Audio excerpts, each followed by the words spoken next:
interesting with this Damage and Infamous lineup or matchup is that the last game that Damage did lose at the first event in Vegas was against Infamous. It was a 1-3 loss. So they need to avenge that to get a good start to this tournament. Talk to me about what Damage needs to do on this layout, and the layout specifically.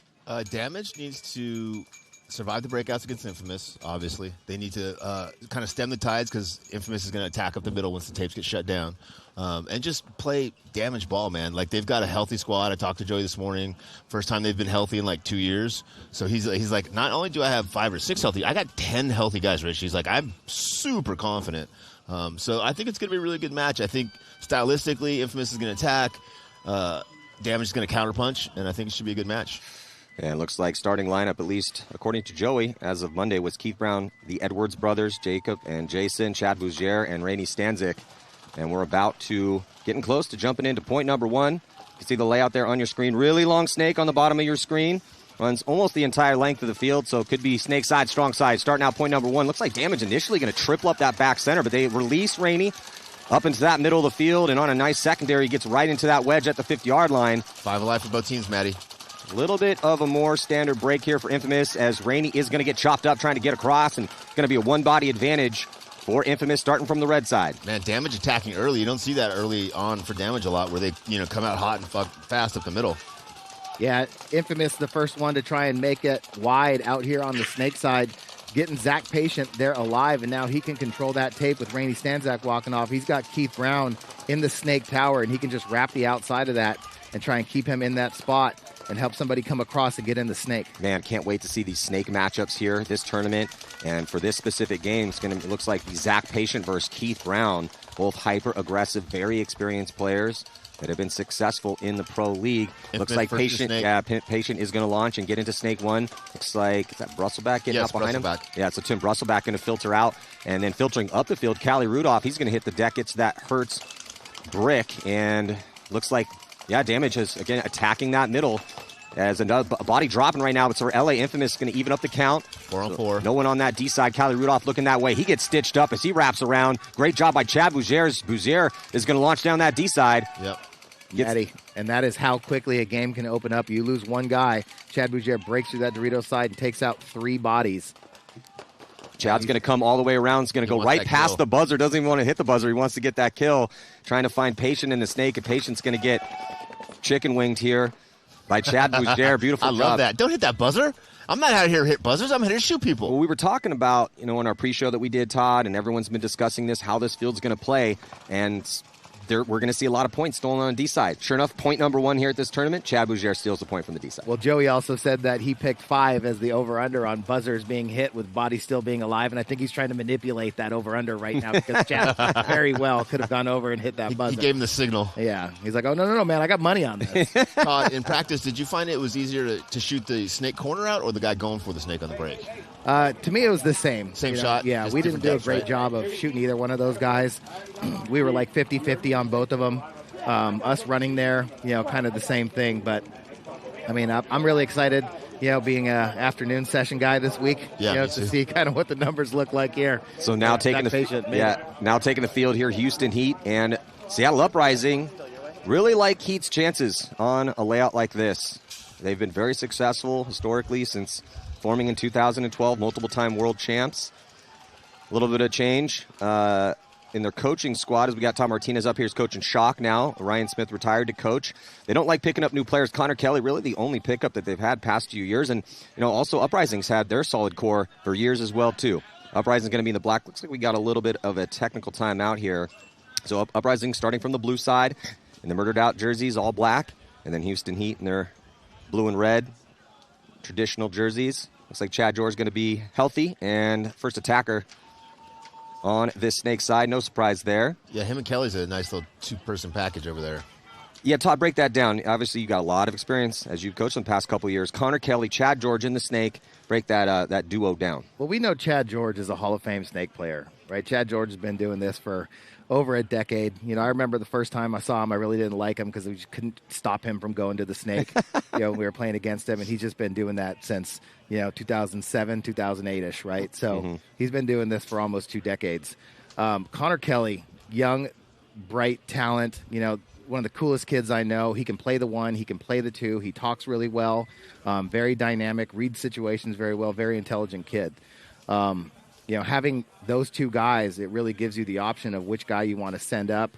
You know, you can use guys, you can use one of them to, you know, give the other one a breather, you know, and bring another body over as the 2, you know, say a Tyler Harmon. But, you know, having those 2 guys together, it gives you 2 options that are both really fast, very smart, and very aggressive. Yeah, starting line put in by Houston Heat looks like Chad Boucher, Chad George, Connor Kelly, Konstantin Fedorov, and Mishka Kesnev.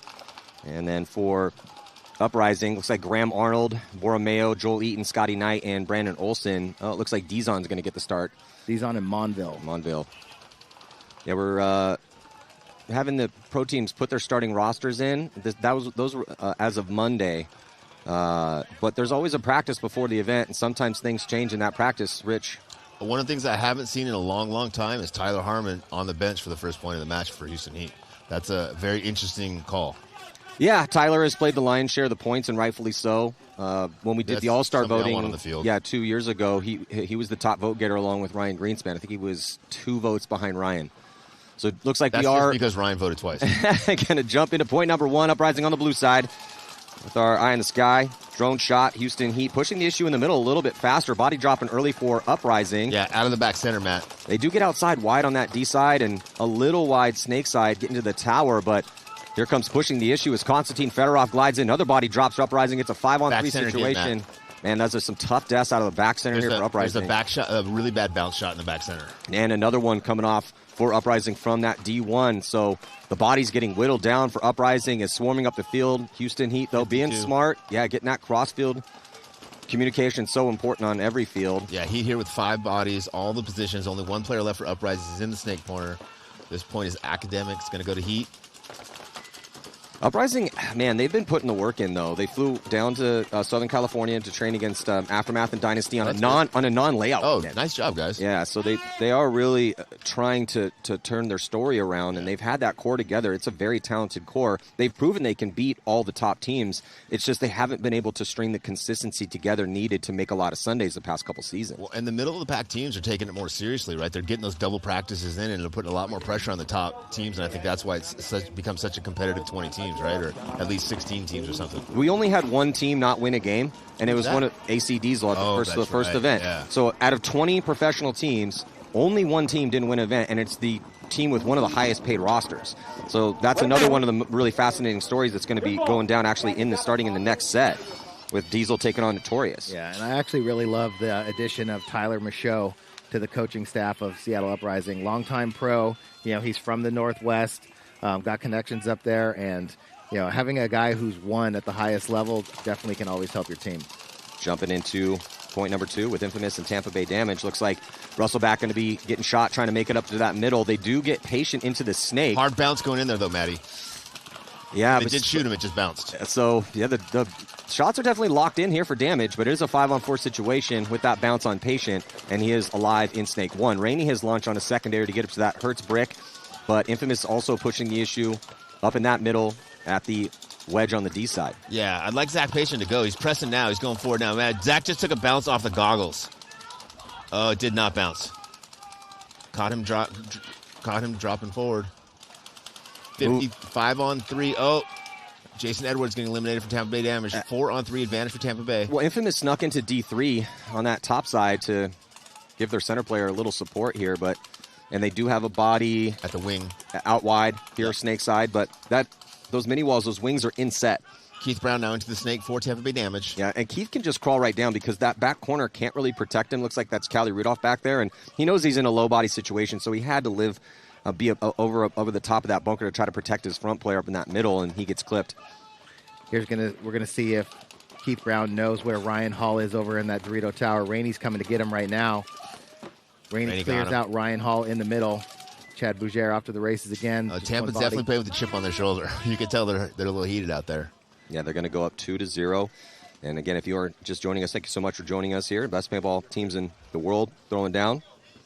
But Infamous won the last engagement that these two teams had. It was the last game in Vegas. It knocked Damage out of the tournament. 6 weeks ago, right? Yeah, they went 1-3. So It's crazy how the two teams, based on those 6 weeks of practice or whatever, and the layout, like how it can be so different than it was in Vegas, right?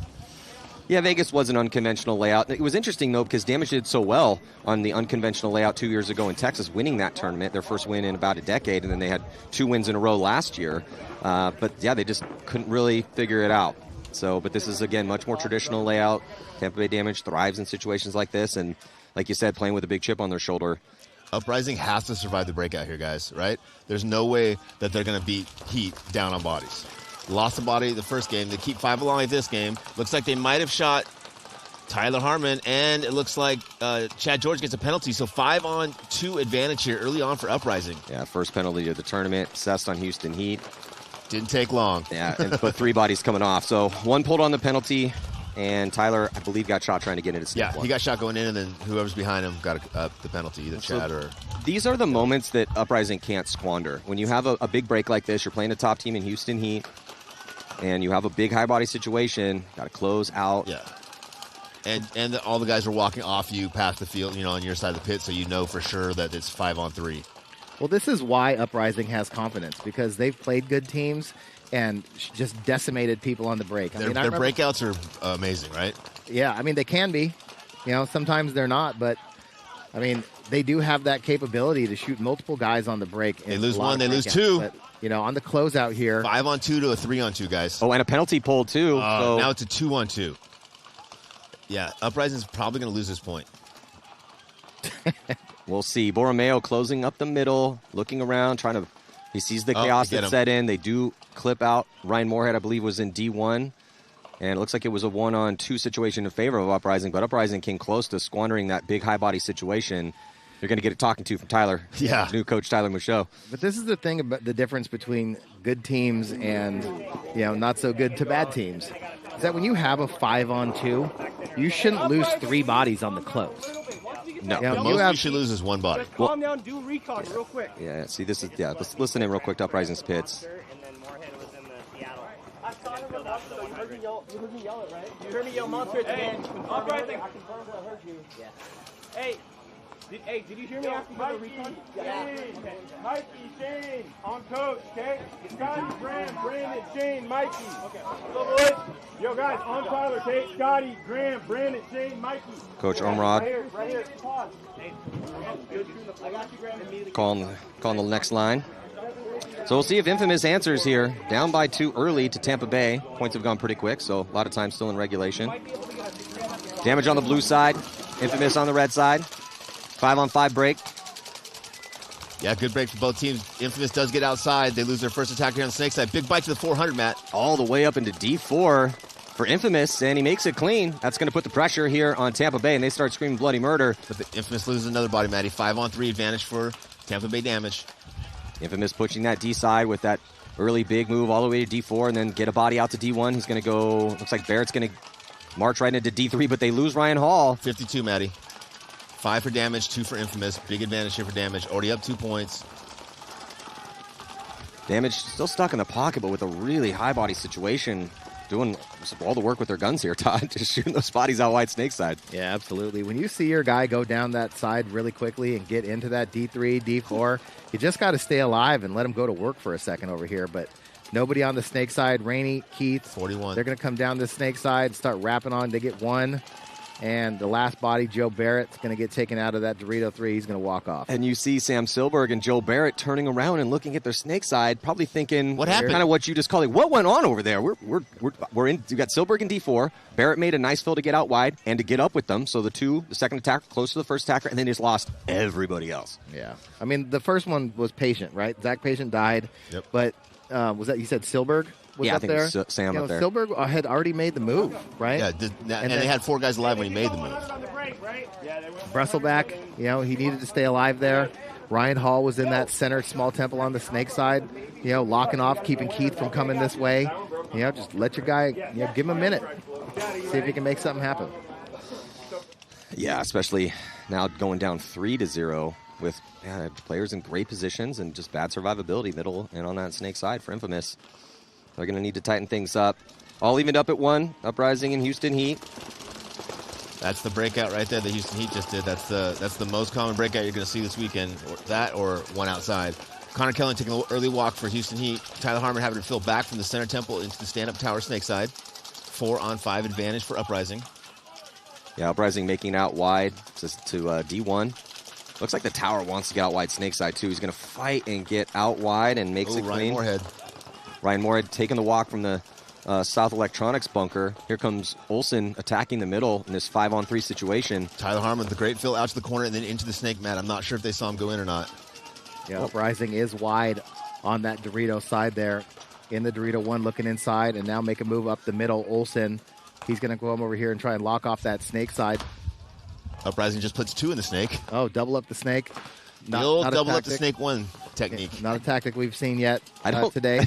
I don't know if they know Tyler is in snake 2 right now. That's what I'm saying. I don't know if they saw him go. I don't think they did either, Rich. So now snake 1 and snake 2 for Uprising. They got to know that Tyler's there. And Tyler wins the gunfight. Do not gunfight Tyler Harmon. Yeah. He has Mikey Daniel taking the walk. Shane House still alive in there. He must be new. Nobody told him, hey, don't get into a snap shooting battle with Tyler Harmon. You don't gunfight Tyler Harmon, Barytnikov, or Weaver. All those guys' snaps are so good, just it's not worth it. You know who's getting there too? Arturo. Yeah, Arturo, and honestly, Keith Brown has a mean little snap too. Like you get one snap, right? You shot one and shoot. If you don't kill him, you hide and start screaming, "Help! Help! It's right in front of me!" Man, you had some names up there, and then you went Weaver for number 3, huh? We just practiced against him last weekend. Respect pretty quick, huh? And with broken paint, he was one-balling us out at practice. It was super frustrating. I was like, "Just give me a gun. Give me a gun. Let me show you." Let's talk about Elliot Weaver from Revo. We'll see him later on. So right now, Uprising trying to put this together. Even with that death, even a 4-on-3 situation here, and in pretty good position. These are positions. Yeah, 43, 4-on-3 advantage for Uprising. Uprising out on the D side. Houston Heat zoned up with one in the tower, one in the Dorito can, and Tyler Harmon in snake 2.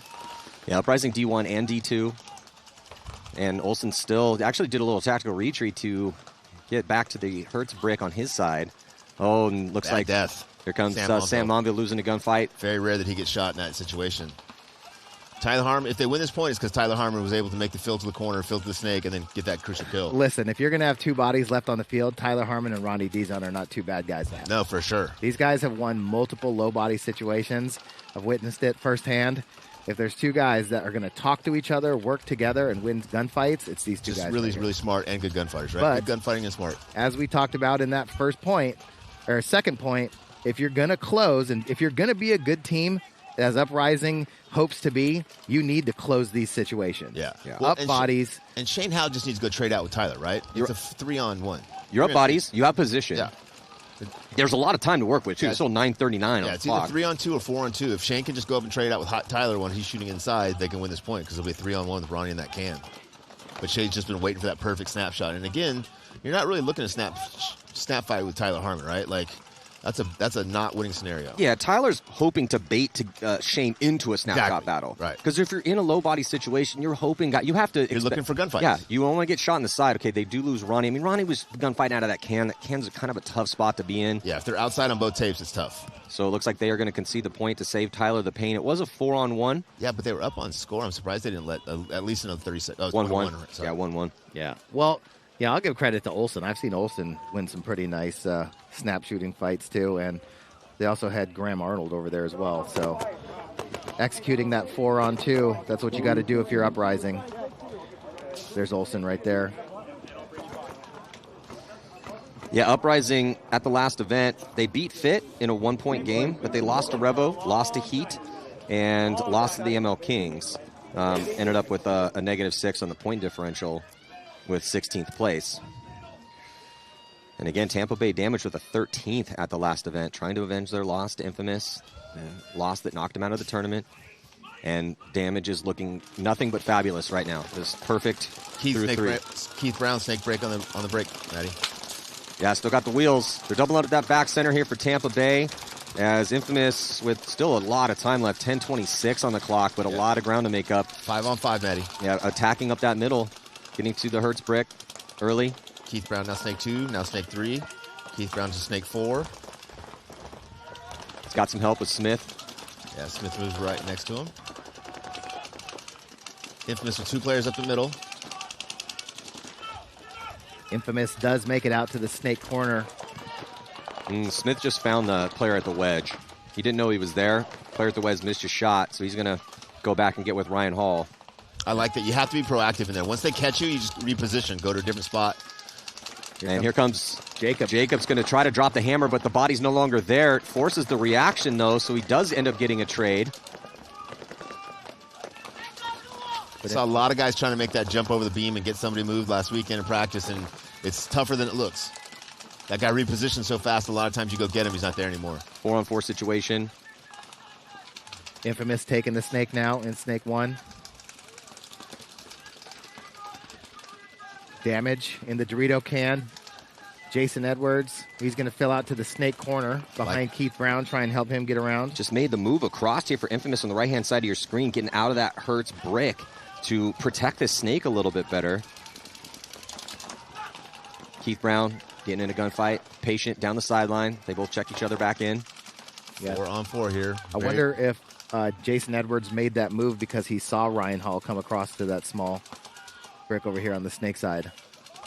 But Chad Bougere looking across the middle from the Dorito side. Now he's just trying to live from Zach Patient. Yeah, he's just hiding over there, right? Island ball. Doesn't even have his gun. Oh, now he brings his gun up, but he was so tight over there, he didn't have his gun up for a little bit. Good fill out to the D side there from Infamous. Went from the back center to the D side can. Yeah, Very pivotal spot on that side. Brian Smith does have a big gap from the Dorito 1 to the Dorito 2 that he's looking across the field through that center structure. That's what he's trying to keep Infamous from coming down that Dorito side. Well, if you're Tampa Bay, they probably wouldn't mind burning a little clock off. They know Infamous has to push into them. They're down by 3. There's 8 minutes and 10 seconds left. If Tampa Bay can, get a couple more minutes off this and somehow win this point, go up 4-0, maybe 5-6 minutes left, that's the best case scenario for Damage. Well, and Infamous at this point probably wants long, slow points anyway, right? So if they're going to lose, their margin is as little as it can. That is a good point. Margin is so crucial. You get 4 games to work with in the prelims, and if you take a big loss, you have to get that back with a big win, because going to try to, we cut the field in half moving on to Sunday. Only the top 10 move on, and you need to be 2-2 with a positive point differential to have a chance. So, yeah, spread is very important for Infamous. They can't lose a big one here. They have to go blow somebody out and get a huge, victory, a 6-1 or something with the high numbers. That's just difficult to do in this league right now. Yeah, 7:23 on the clock. The game is definitely slowed down here. And Both of these teams. Yeah, and this is the bracket of death. Bracket C with Legion, Infamous, Notorious, Damage, and Diesel. This is a tough one. It's arguably the hardest bracket here out of the 4 brackets. And Infamous gets through on that Dorito side. Great reposition there from Smith to cancel that out. So Infamous now at D3. Both teams playing very methodically here, right? Nobody really shooting their guns a ton, not making any big moves, just really playing good controlled team paintball, communicating, making sure that all the zones are covered. I like Jason there over the top of Snake 1, talking to Keith, talking to Agent Smith. Oh, and it looks like Smith, did he get the kill? Yep. He did, so beautiful job by Brian Smith to get that kill on D3. He spent a lot of time out here walking the field yesterday all by himself, just looking at the angles, looking at the spots. Looking like somebody's grandpa with his glasses on. That guy can play, though, man. He's been doing this for years. Yeah. He wants to retire. He's tried to retire so many times, but Joey just They says, just won't "No, let him. you're They not just won't allowed let him. to." That's like Chad, too. Chad Bougere. Yeah. Keeps trying to retire, and they're like, no, man. you can't Sorry, retire bro. yet. We know where you live. You still got it. You going to move? Because if you move, maybe, but we know where you live. We're going to come pick you up on Saturday and Sunday, regardless.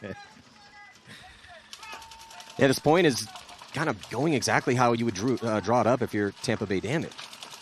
Try to get the win, get a really long point.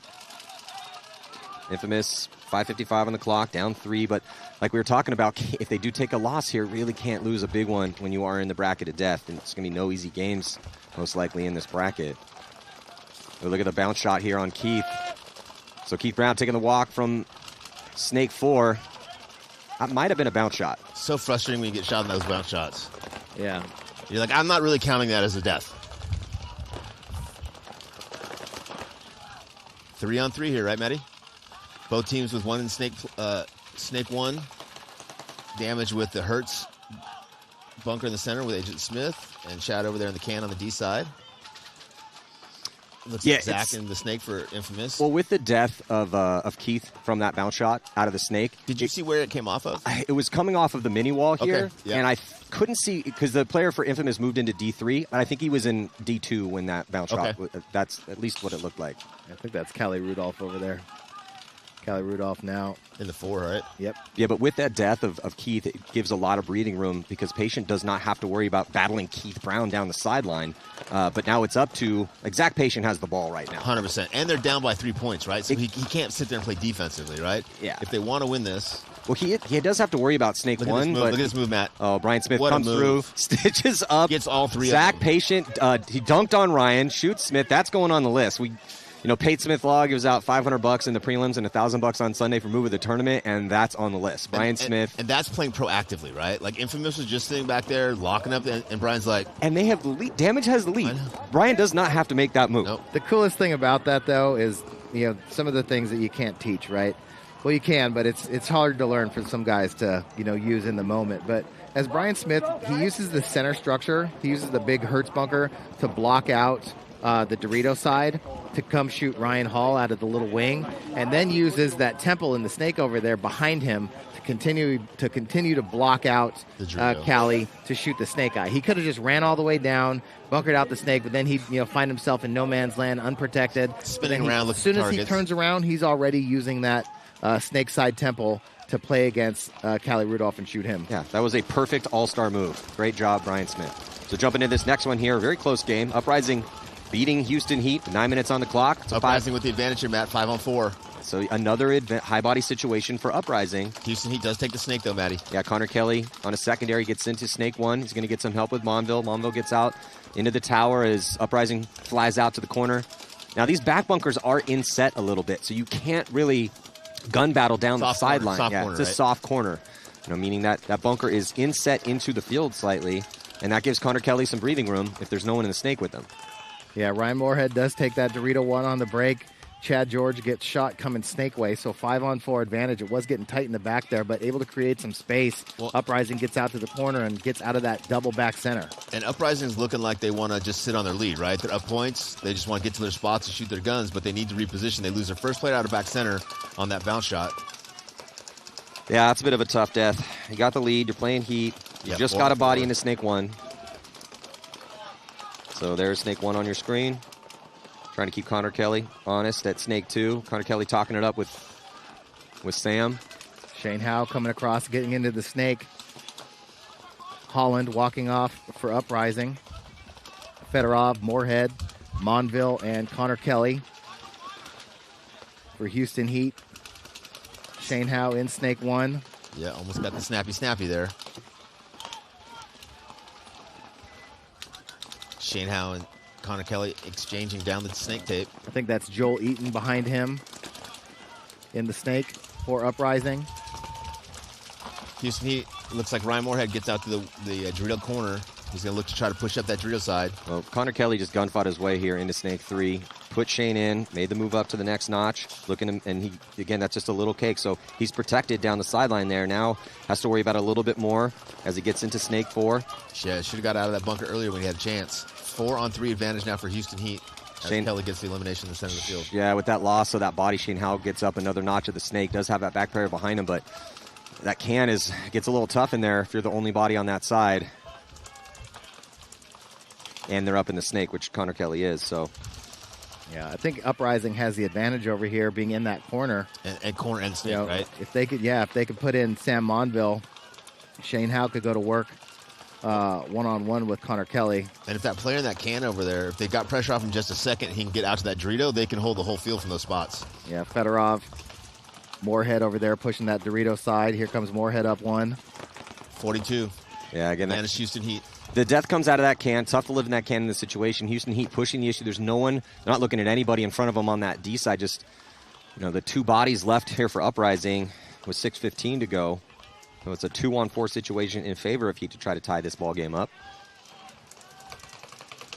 And there goes Eaton. It's just Shane Howe now. And here's the thing about Uprising, right? Win the break, and then just lose every single guy one by one out of their spots. Yeah. Well, and they had good positions to start with, but they didn't reposition into better positions, so they were just kind of waiting with Houston Heat on the outside of both tapes to start dinking those guys out of the middle. As Konstantin Fedorov goes in, hits the buzzer. It's a thumbs up from the referee. 5:41 in this. Going to be a tie ball game. 2-2. I mean, Heat's looking scrappy out there. They're losing breaks, getting some penalties here and there, but staying in focused and fighting. So that's good to see if you're a Heat fan. And then Uprising is just squandering a few opportunities out here, but also creating some opportunities.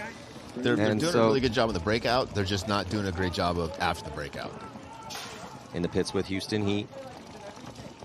Let's listen in real quick. They're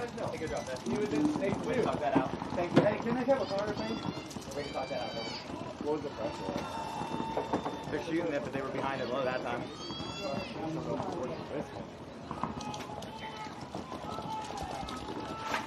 This is the time to do it with the time we have left. If you want. Oh, maybe they're getting a little weird out there. Yeah, Coach Smith going with a tablet these days. No clipboard, huh?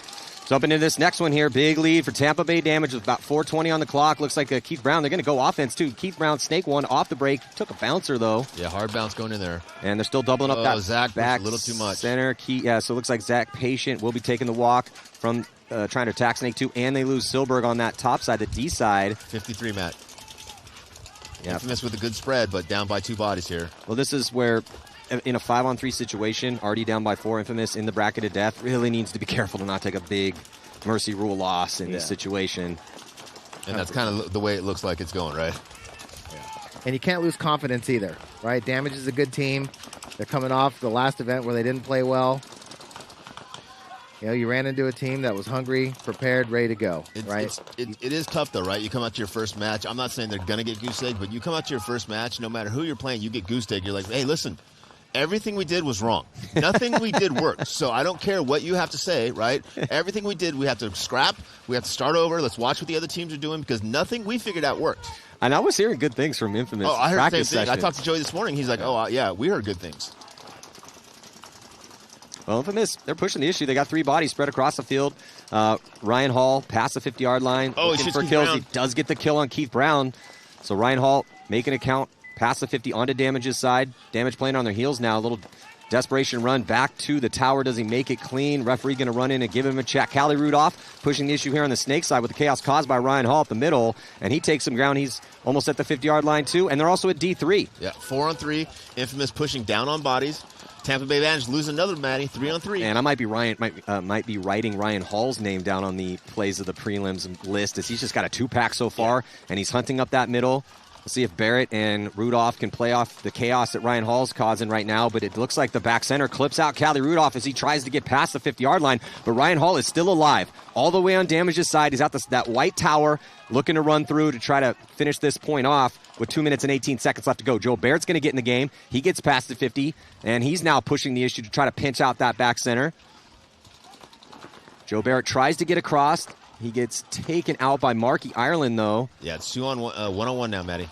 One-on-one situation. Ryan Hall. Marky's going to launch and might be getting a drop in on Ryan, and he does. So in all that chaos, Ryan Hall got at least 3 kills, and it looked like he was really stepping it up, and I thought that Ryan was going to put their first point on the board, but nice save by Marky.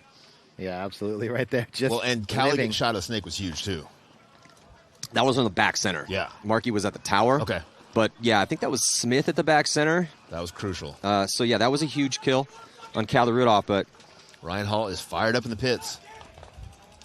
I mean, I would, too, if I just ran through, got a 3-pack. He was basically untouchable until Marky pulled off that nice little rope-a-dope on him. And Marky just sitting there waiting, eyes at the scoreboard, waiting for the concession. So Infamous is either going to let the minute and 17 seconds tick off the clock or just wait for a little bit more time to go to concede. Again, don't want to take that big blowout loss. But this is already a blowout loss. I mean, unless they score one here and pull it back a little bit. But good point for Marky to get that confidence, right? Yeah, for sure. Joey's got a lot of confidence in him. It's good to see he's got some confidence himself. That's why you got a bench, man. You have to be an amazing paintball player to play on Tampa Bay. It's going to be a long tournament, so get some of his starters a rest. Much closer game in this Heat Uprising match, and not a lot of time left in this one either.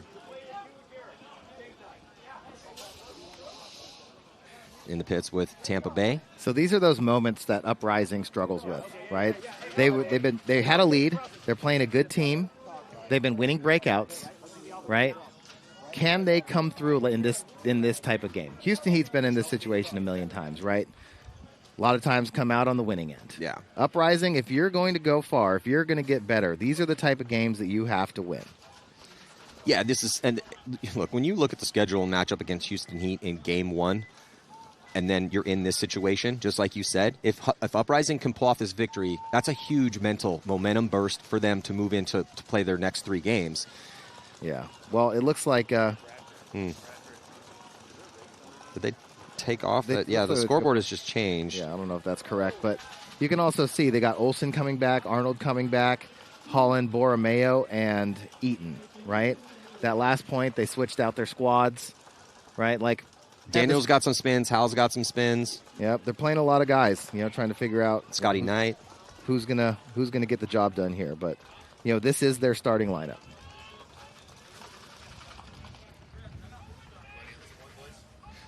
Yeah, it looks like we might be on some sort of review as the clock has stopped.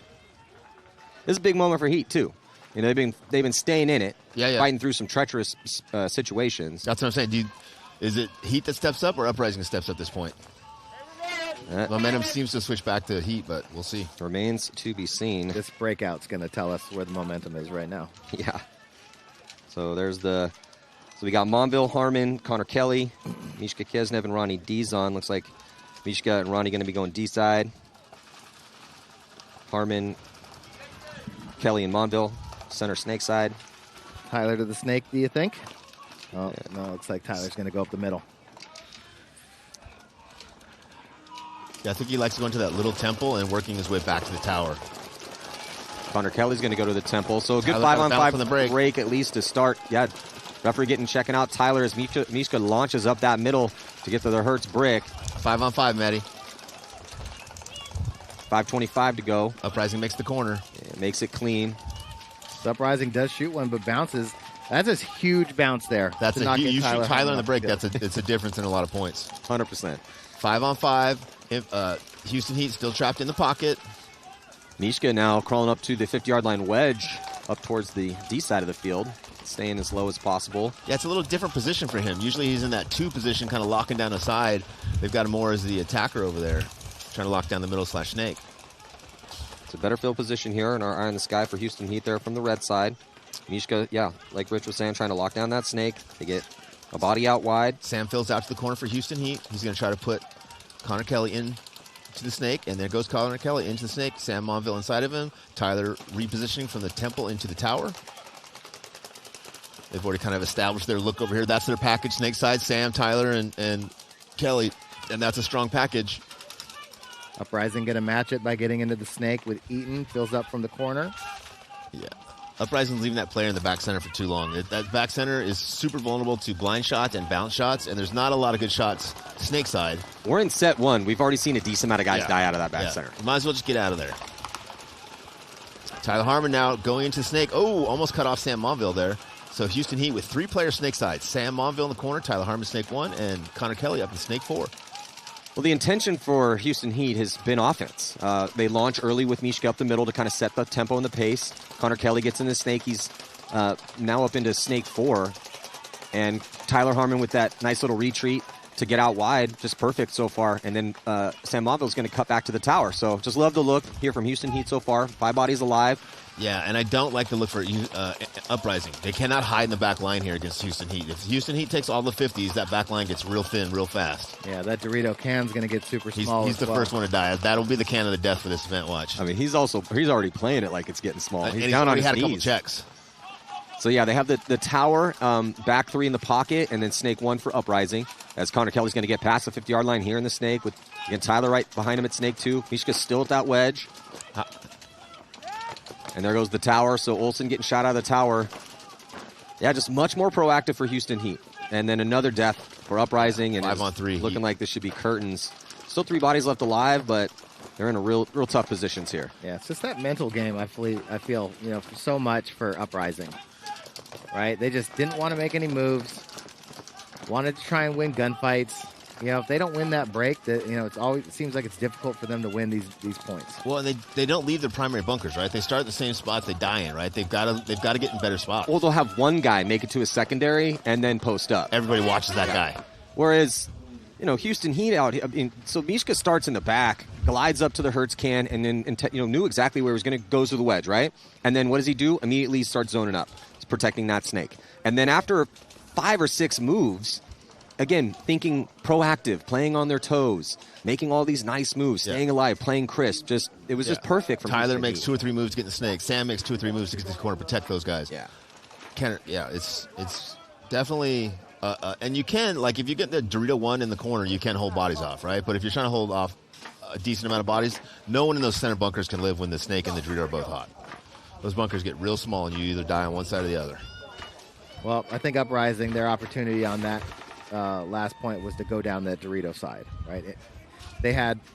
Heat had a body, Mishka over there looking this way, 3 bodies over here on the Dorito side, or on the snake side, as another treacherous break for Infamous. They lose 2 bodies. 52. Or is it 3 bodies? Tampa Bay damage 5, Infamous 2. And there goes another one. If I had to guess, I would think that Tampa would probably win this point. Looks like it's just Joe Barrett here. Yeah, 55 seconds left, but, man, they're trying to go for this Mercy Rule win. It's a 6-point Mercy Rule here in the pros. Sure. Yeah, they're going to get it.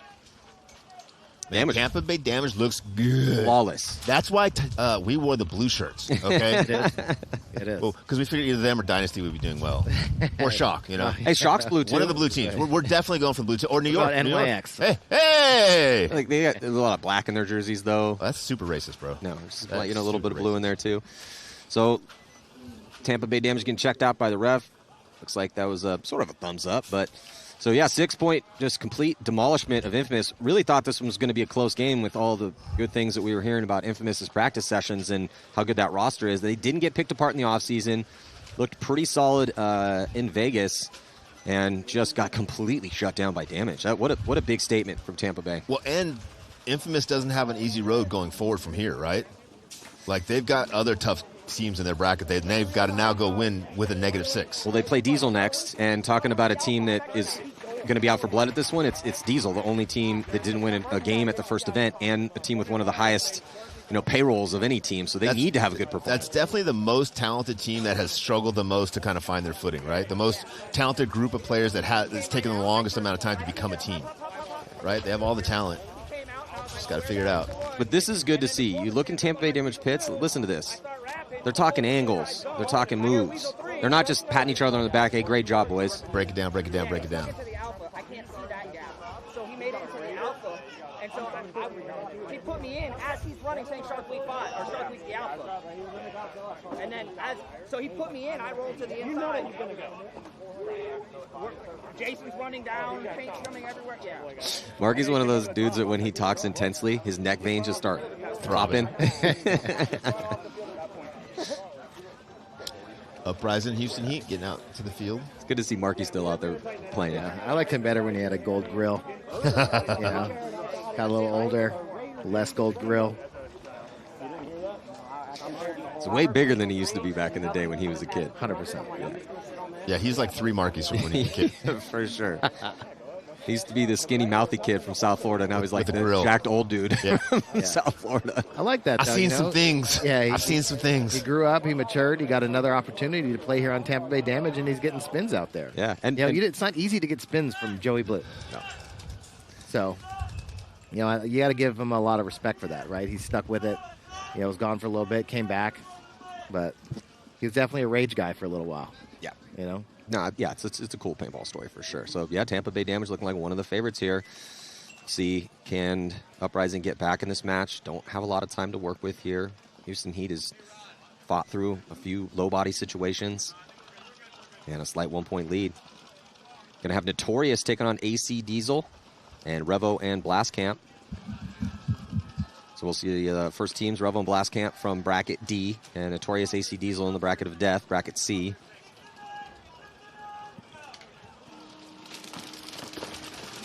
Heat digs out to the snake corner. Gets out there alive. 2:30 to go. 5-on-5, guys. Mishka leads up the center. Uprising losing her first attacker there in the South Electrics bunker. Yeah, it was Olsen got double tapped actually out of that South Electronics tower. He caught all that. Yeah, I think Connor Kelly dove into that corner and then popped up and roasted him in the face. Houston Heat with a good crossfield spread. They are going to be losing Mishka, so Mishka getting shot after getting up to that wedge. And that's the bounce shot off of that pin right next to that wing, Matty. It comes in hard and fast, and you just can't live on that corner if they dial it in. So far we've seen that bounce shots in the back center, and the bounce shot that shot Keith. Yep. In the first set. So it's a lot of bounce shots here in set 1. Pretty soon we'll just be shooting bounce shots. Like the new meta will be, you don't actually gunfight, you just shoot bounce shots. 4-on-4 situation. Connor Kelly hitting the deck and crawling up into Snake 3. Looks like he's going to go right into Snake 4. Yeah, I like that when he gets in there, he goes forward. Doesn't just sit in that inside Snake cut at Snake 1 where you can't really shoot at anybody. Houston Heat losing San Monville from the D side, Matty. So 3-on-4 advantage here for Uprising. You know, and with just a one point separating these two teams, Uprising needs to identify the high body situation, find a way to dunk on Connor Kelly. Yeah, exactly. And in a minute and 20. So they got to get Connor Kelly off of the field. Isolate Sam Monville. Bonnie in that corner. Connor Kelly missing his crossfield shot on D4. I think that was Graham Arnold that maybe snuck in there. And then Connor Kelly gets pinched out. Yeah. This is a chance for Uprising. It's a 4-on-2 situation. And with that lead, he probably should just hid, right? They just didn't know he was there. It's Dizon and Tyler again as the two bodies left alive. Big advantage here, though, in the Snake for Uprising. If he just got down low, he could crawl all the way in and shoot Tyler right in the back, and Tyler wouldn't even know. They got 50 seconds to figure it out here. I don't think they're going to do it. It's a 4-on-2. They own the Snake. They're in D2. They have every opportunity. The middle's open. Well, they're going now. They went up to the middle. Now he's going down the Snake. They're not doing it like there's only 40 seconds left, right? Down to 33 seconds as they're at the 50 and on every side of the field. Middle, Snake, D side, now past the 50, attacking. As Graham Arnold's going to launch, and he tries to get through the gap of Tyler Harmon to dunk on Ronnie Dizon. Dizon gets peeled off, and here comes Joel Eaton as he's going to stitch up Tyler Harmon. Also gets shot by Holland. Holland's going to hit the afterburners to get in with just 14 seconds left to go. We're going to have a tie game. Overtime. Well, I'm wondering here with 14 seconds left, Houston Heat, they got Chad Boucher, Mr. 7-second point out there. Are they going to try to steal this one? Now, with the way this middle is, there's no clean, straight run to the buzzer.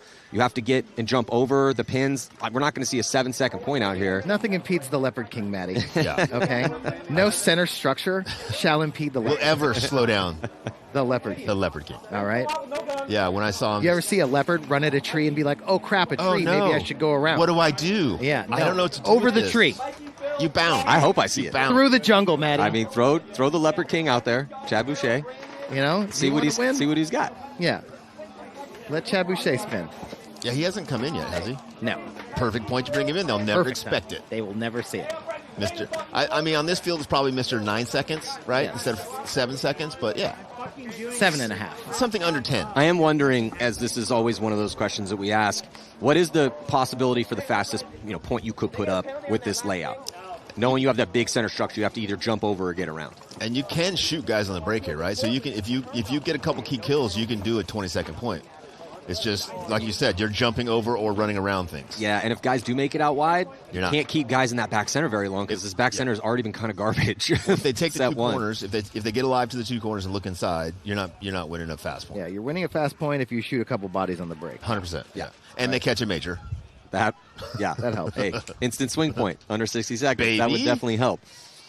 Oh, there he is, baby, the deuce. Oh, sure. Now you bring in the big gun, right? Now when the back's against the wall, you go to the big guns. Hey, we're tied up. It's over top. Give me the big gun. Leopard King. How many odds is he about to feast? I would say 1. Well, these guys got a couple. What's on the clock? 11 seconds? I think I saw 14. I saw 14, but I heard Jason yell 11, so I think maybe a couple seconds ticked off. Don't be giving out my sources. Sorry. Most likely going to see an overtime point here in set 1, day 1. And there he is, the Leopard Assassin, Chad Boucher, running up that middle. They're going to shoot from the back center here. They're going to launch Moorhead to the tower. And with just 8 seconds on the clock, most likely. Here comes Houston Heat. They're going to try it. Got to be careful not to get that major. Red flag major is a swing point under 60 seconds, and that is going to do it. So Houston Heat, little attempt up the middle, but we're going to be having an overtime point here, tied 3-3. At least they tried, So next set, after the conclusion of this overtime battle, Houston Heat and Uprising, they're going to be Notorious and AC Diesel. And Revo and Blast Camp. Revo had some really good looks at the first event. They lost some of their core longtime members and still made a Sunday. Ended up losing to X Factor in a very close match in the wild card round. But they went 3-1 in the prelims, beating Uprising, Fit, and the ML Kings. Only lost in the prelims for Revo was Houston Heat. So they haven't played Blast Camp this season yet. Who were you talking about? Revo. That was Revo. And yeah, then, they had some nail biters out there in Vegas, kind of, it seemed like. Yeah, especially that one on Sunday. I think Revo's a team that's going to get better throughout the year, too, right? Well, the thing is, Rich had brought up Weaver. Weaver is dealing with a little bit of an injury, so we'll see how much that's going to affect him. Could be a great snake for Caleb Abel. I like Benny Carroll in the scramble. He keeps getting better and better. They have a pretty good roster. That's what I'm saying. Bowen's into attacker. The continuity of their roster, I think that's going to help them be better and better. I like their coach. They're very talented. Yeah. Yeah. Yeah, the coach is great. Like Jeffrey. I feel like Mike has a hard time getting his point across. You know what I mean? I feel like he has a lot to say. He's not eloquent enough. He has a lot to say and doesn't get a chance to say it, right? And I feel if those guys would let him talk a little bit more, that they would learn a lot faster. 100%. So Uprising with a big opportunity to get an upset win in Game 1 here against Houston Heat. And it's just been an interesting game.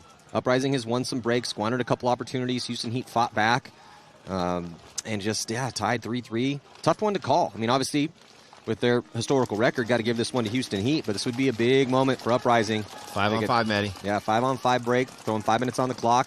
Ryan Moorhead up the center to the Hertz bunker, looking Drio side for Houston Heat. The thing that does bode well, regardless of whether or not they win or lose, is I like the coordinated attack we're seeing from Houston Heat. They know how to play this field. Yeah, Uprising is playing scrappy. They're winning more breaks, but they're just playing their style of paintball on this field, where Houston Heat is playing this field. Yeah. You can tell Houston Heat did their homework on this, for sure. Or somebody did it for them. They've also had a couple inopportune deaths for Houston Heat. But first match of the weekend, right? Yeah. So it looks like Uprising is going to match up the middle. I hate the 2 bodies in back center for Uprising. I feel like one of those guys is going to get dinked out and let the team down. Yeah, Moorhead going to the Dorito side of the center. Olsen's up there with him. Yeah, Olsen's up in the middle, and I think Houston Heat saw Olsen go in. So then they called it out to Moorhead, so I tried to make a move to get Olsen out of the middle. Houston Heat's been doing a good job of getting into Snake first this match. And there goes Olsen. Olsen's going to get shot on the inside, I believe, from Connor Kelly.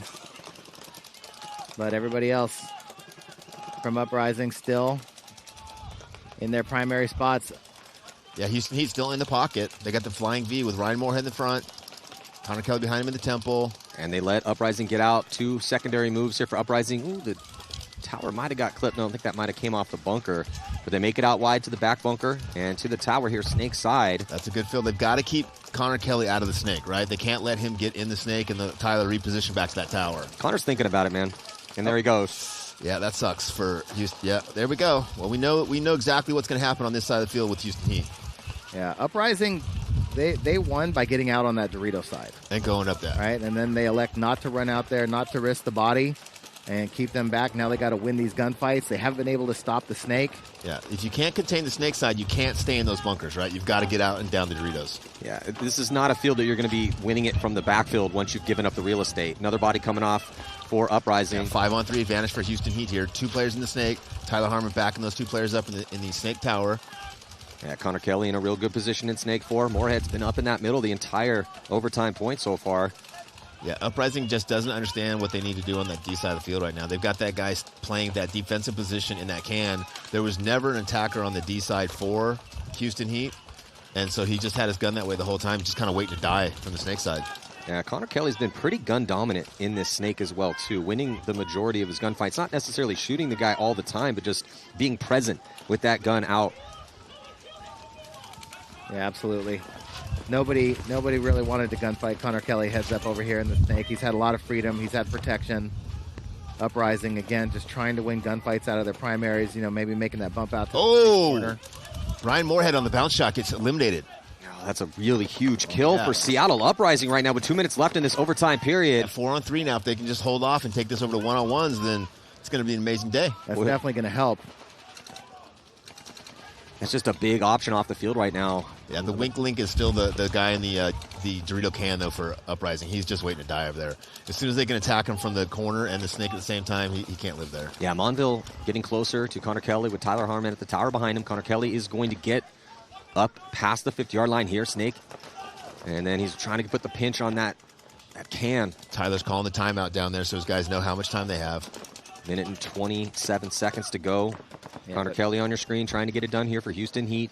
Uprising kind of dug in a bit, playing on their heels. Yeah, if Graham Arnold gets shot, then it's going to be big trouble. Yeah. If Graham could have got out to that Dorito, they would have been able to easily stem the tide. But it's tough on that D side. It's hard. It's a tough run, but that can is not great. It's not a great spot in this situation. And he is tucked in that can as much as he possibly can. He's actually down on his knees. He's pushing into that can. That's what we call a transitional bunker. But here comes Eaton. Eaton cuts on the inside to try to trade out with Tyler Harmon. Tyler begging for a penalty, not going to get it. The ref is going to run in and pull out Connor Kelly as well, too, with 48 seconds left to go as Holland gets into the snake for Uprising. So it's just Monville on the snake side and Konstantin Fedorov. Right? 3-on-2 advantage Uprising. They should be pressing this advantage. Yeah, that was a great move from Joel Eaton. Yeah, Joel Eaton made a great move. They just didn't capitalize on it. Yeah, 2-on-2 situation. As Graham Arnold is going to finally get shot out of that can, so now it's a 2-on-1 in favor of Houston Heat. See if they can get the drop in on Holland. They only have 25 seconds. I mean, Holland's got to be careful. He's popping the top, going right into Monville's gun. Oh, Holland's going to put Monville back in, and here comes Konstantin Fedorov.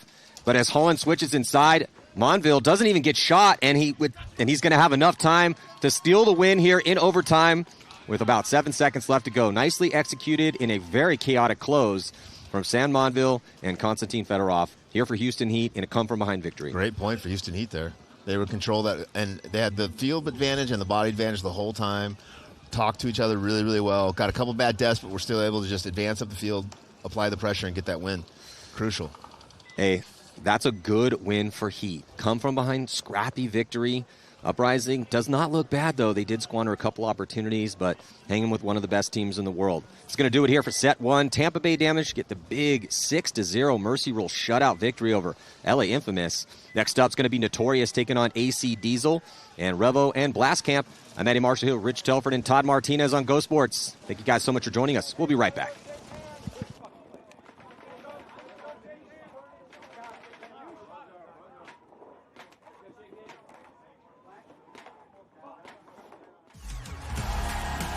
The game of paintball is a fast-paced, high-intensity sport. But at its heart, the concept is simple. Shoot your opponents before you get shot, and then march down the field to victory. In the Major League Paintball Pro format, each team fields 5 players at a time. They have a buzzer on their side to protect. Hit the opponent's buzzer, win the point. En route to the buzzer, both teams will be locked in gunfights, utilizing diverse strategies while moving up a field full of bunkers, fighting to get into critical positions. And these strategies could change given the score and the time left on the clock. There's 15 minutes in regulation, and the highest point total wins the game. If there is a tie, then a 5-minute overtime period will be played. This is chess with guns, with no quarter given and no quarter requested. Welcome to Major League Paintball.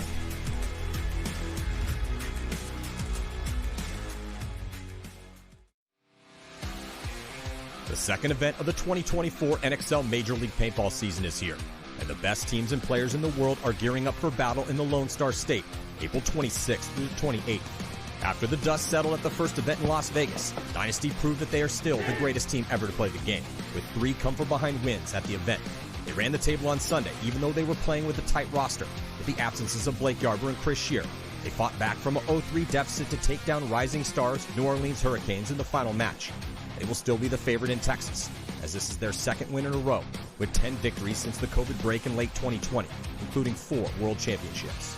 Goal was Sunday. Second goal was get out of the quarters, which was to be top 4. We're now there. We're now considered one of the top 4 teams in the world, gentlemen. It's not enough. The Hurricanes may have lost the event in their first ever finals appearance, but they won the respect of fans worldwide by playing a gritty, aggressive, and intelligent brand of paintball. Also down a few key starters. The heroic performances of Daniel Camp and Jacob Seawright helped lead the team to a new level, and the future is bright for these rising blue-collar stars. Red Legion was back in fine form after a disappointing 2023 season. The new addition of Justin Rabikoff instantly added consistency to their stellar starting 5 and paid off with a third-place finish. If their starting five stays healthy, then Legion should be in the hunt for a win all season long. ASG Aftermath, though young in their pro careers, continue to put in impressive performances and showing vast improvements in small amounts of time, and they are currently ranked 4th. Outside the top 4 squads, the league is loaded with teams who could make deep runs on Sunday. Heat and Impact, with their proven all-star lineups, are overdue for a win. Infamous and X Factor's high-powered roster should be contenders at every event. Tampa Bay Damage, LA Ironman, Chicago Aftershock, New York Extreme, and AC Diesel all underperformed to start the year, and they will be out for blood in Texas. And the rest of the league, Baltimore Revo, the Brooklyn Bears, Austin Notorious, PB Fit, Seattle Uprising, Blast Camp, and the ML Kings have proven that no team is safe, and that anyone can beat anyone at any time. There is no room for weakness in Major League Paintball. Watch all the action go down April 26th to the 28th, only on gosports.com.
Here, this is the coolest part of the duel.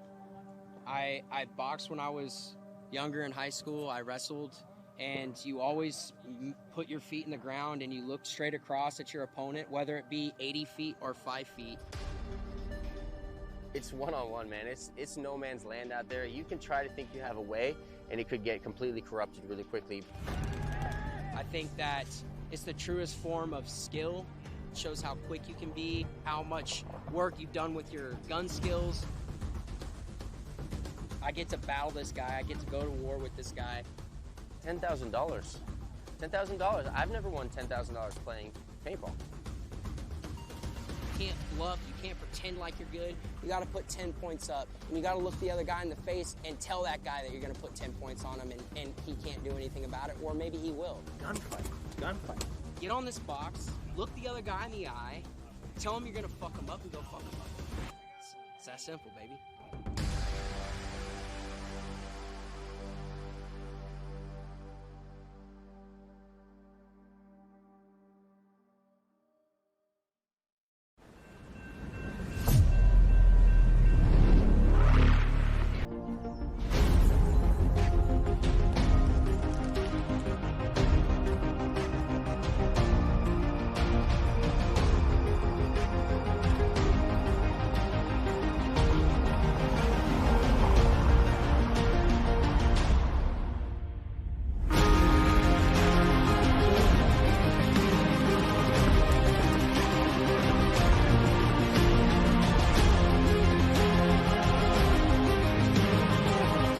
Hey, what's up everyone? This is Walker with Carbon Paintball, here to show you the difference between the SC and the CC harness.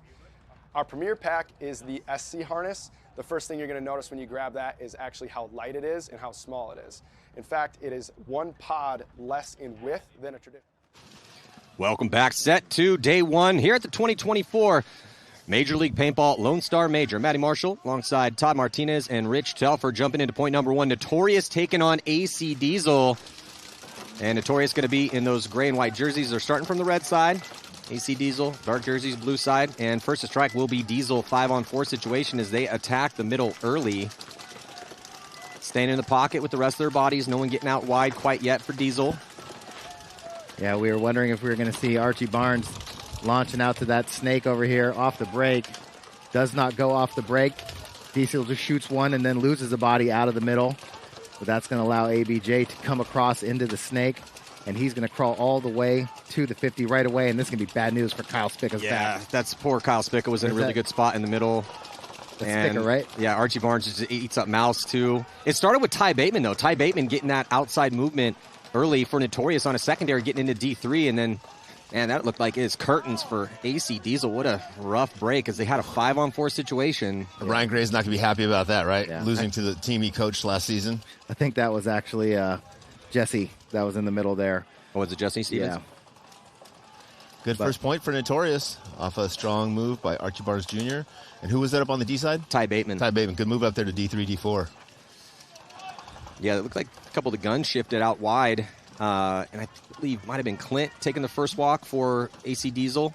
And getting up in those Doritos really takes the pressure off Archie, right? It allows him to cross that snake, that from the tower to the snake, and now they don't know he's in there because the guns have shifted to Bateman, and now he pushes up that D side, presses the advantage. Really good play there for Notorious. Now, starting lineup, there's Frank Antotomaso, Clint Moore, Devin Stewart, Elliot Weaver. Who's that fifth body? Probably Caleb, I'm guessing. Yeah, probably Caleb Abel. Looks like Caleb's going to go snake side. Go snake side tower on the break. And Caleb Abel gets shot on the break. 4-on-5 advantage for Blast Camp. Yeah, that is the starting line for Revo. See how they do against Blast Camp, rookie pro squad. And Weaver gets caught. Looks like early Blast Camp making it into Snake 1. 5-on-3 advantage, Matt. It's a big moment right now for Blast Camp. Clint Moore moving up to this Hertz bunker in the center of the field. Flew all the way over from Merry Old England to play this event. Yeah, good to see Clint back in the league. Spent some seasons helping out the young pro team Lucky 15s. And now he's up in the middle, pretty good spot. Does have a Blast Camp player to deal with up there. And then he dealt with him all right. Oh, yeah, he did. Blasted him. Talking about, yeah, blasted him. Shot him about half a dozen times. It looks like Frank Antomaso moving down the D side for Revo. Even down on bodies, Frank is attacking on the D side. Well, he saw that kill inside that Clint just got and then reacted off that chaos. Yeah, Great job to get some penetration on that D side. But they let Blast Camp out to the D side as well, Matt. So Blast Camp's now in D2, Snake 3, Snake Tower, 3-on-3 here. Possibly 4-on-3. Am I missing another Blast Camp guy? Yeah, he's at the mini wall here. Okay. Yeah, so 4-on-3 advantage here for Blast Camp as they move forward to the snake. Clint Moore's looking to make that kill. Oh, guy. Clint with a 2-pack so far, and it's going to force the attack, and Clint eats him up and stays alive. Gets both of them. Severe lack of communication on the side of Blast Camp to not have to, not locate the 3 bodies in a 5-on-3 situation and let Clint Moore chew up 3 players from that middle spot. Here comes Jackson Frey coming down the snake side now, but Devin Stewart fills out for the back center to the snake corner. Yeah, good fill to this corner for Stewart there. Frey, the last body now here for Blast Camp. Yeah, Blast Camp just squandering that opportunity. 5-on-3 advantage, and they just lost all the bodies. Man, they let the veteran eat. Clint Moore is eating people up in the middle. Yeah, Clint got 3, right? Yeah, definitely 3. He got He got the first kill, shot the snake, and then forced the reaction. He might have got a combo kill with that attacker.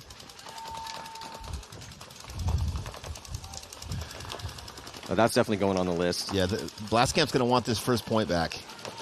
That's just a tough break. When you're playing a seasoned team, and Revo is a seasoned team at this point, with some seasoned veterans on that squad, and you go up early, a high body situation, just can't lose those points.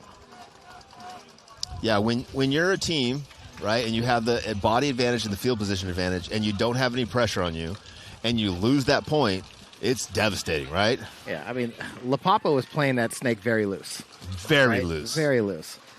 You just got to know, when you're 5-on-3, you have plenty of time to have a conversation, especially the first point of the match. Hey, we shot this guy, we shot that guy. I can see this guy, I can see that guy. Where'd the other guy go? What you got?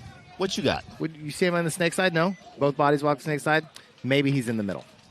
Right? And then Soap went up there, got his brains blown out, and nobody went, hey, Soap just got completely annihilated hiding in that center spot. Maybe there's a guy in the middle. Because we know there's not a guy in the snake, right? And we know there's not a guy in the Doritos, so 100%. Who else can shoot him? Yeah. Soap went in there to play, not to hunt. Let's see if Diesel can turn this around, losing their first point against Notorious. 5-on-5 breakout, guys. Notorious got a little bit of a rough start. There was a pod runner that ran right in front of him. It didn't cause them to lose any bodies in the middle, but they end up losing both bodies on that D side. So it's a 5-on-3 situation now in favor of Diesel. Mouse gets dinked out of that corner. 4-on-3 advantage for Diesel. They're able to get Baginski out wide, though, there on your screen, getting out into D1. So 4-on-3 now, as looks like Archie Barnes is going to get across for Notorious to get into Snake 1, as Baginski goes up into D3. That's actually BJ. I'm sorry, that was BJ, yeah. Mouse is in the tower over here. Mouse looks like he wants to come across into the snake. He's got Cody Mikowski next to him, but the point's already won, though. Yeah, Baginski's on their side of the field, and bodies are just dropping left and right here for Notorious. Just one body left at that mini wall in the middle.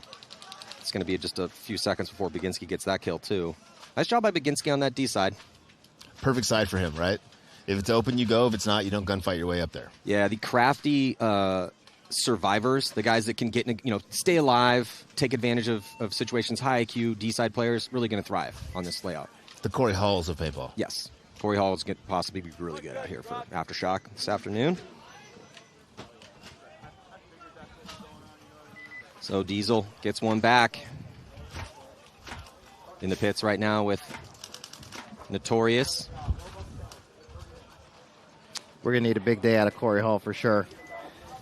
Want to see him play well out here. He's got big shoulders. Yeah, he's got a strong back. That D side, though, we've seen when you're able to get down there, there's a lot of people to shoot. Well, and like we said earlier, the beautiful thing about penetrating that D side is it takes the pressure, that one extra gun off of that gap for the snake side, and allows your snake guy to get over there and develop into a better situation. We're only in set 2, and we've seen that exact situation present itself a half a dozen times already. So yes, and Houston it's just hard to make it out there live. Houston Heat illustrated for us exactly how to play this snake side, right? 3 bodies over here, 1 body in the middle, 1 body playing smart on the D side. Inside out, you can stay alive. First guy goes, second guy goes, third guy goes to the corner, and just control. Yeah, loved how Houston Heat, in a very close game against Uprising, overtime victory. And the damage was masterful in that game against Infamous. Never left the pocket. Never left the pocket. I mean, they left the pocket after the break. Yeah, after they got their kills. Yeah, but off the break, I think they went wide on the snake side one time. It was like Fit in Vegas, right? Fit was able to play the pocket so well that they could get up to 5-on-3, still staying in the pocket and damage the same thing. Hey, once we're up on 2 bodies, then we'll get outside of the top pocket, we'll reposition down the tapes, and close out perfectly. Benny Carroll getting a spin here. Sean Salcedo also coming out to get some reps for Baltimore Revo. So good up the middle in practice for them. He would like 2 or 3 different routes to get up there, and then he plays like 9 spots up there. He's in the Dorito wing. He's in the snake wing. He's in the brick. He's in our brick. He's back in the, very, very proactive. Really good. Yeah, he's a very proactive player. It's just good to see him find a home because he bounced around, been on a bunch of different pro teams, and he's really kind of found a really good niche on Baltimore Revo. Yeah, and he was so creative up there that every point that he was in, you're like, hey, he's going up the middle. You guys have to you have to have a gun on him. You have to have a guy go get him. So the clock stopped at 15 seconds. Might be in a little bit of a technical timeout here. Guys are waiting to get point number 2 started. Who's number 69? For Revo. I think that's Bowen. Yeah. Kyle Bowen? Yeah, Bowen. There he played really well for them in the snake. Yeah. He's got for a big dude built like a linebacker. We used to love it when it was him and Geiger, right? 1 and 2. I was like, you guys could go through anybody.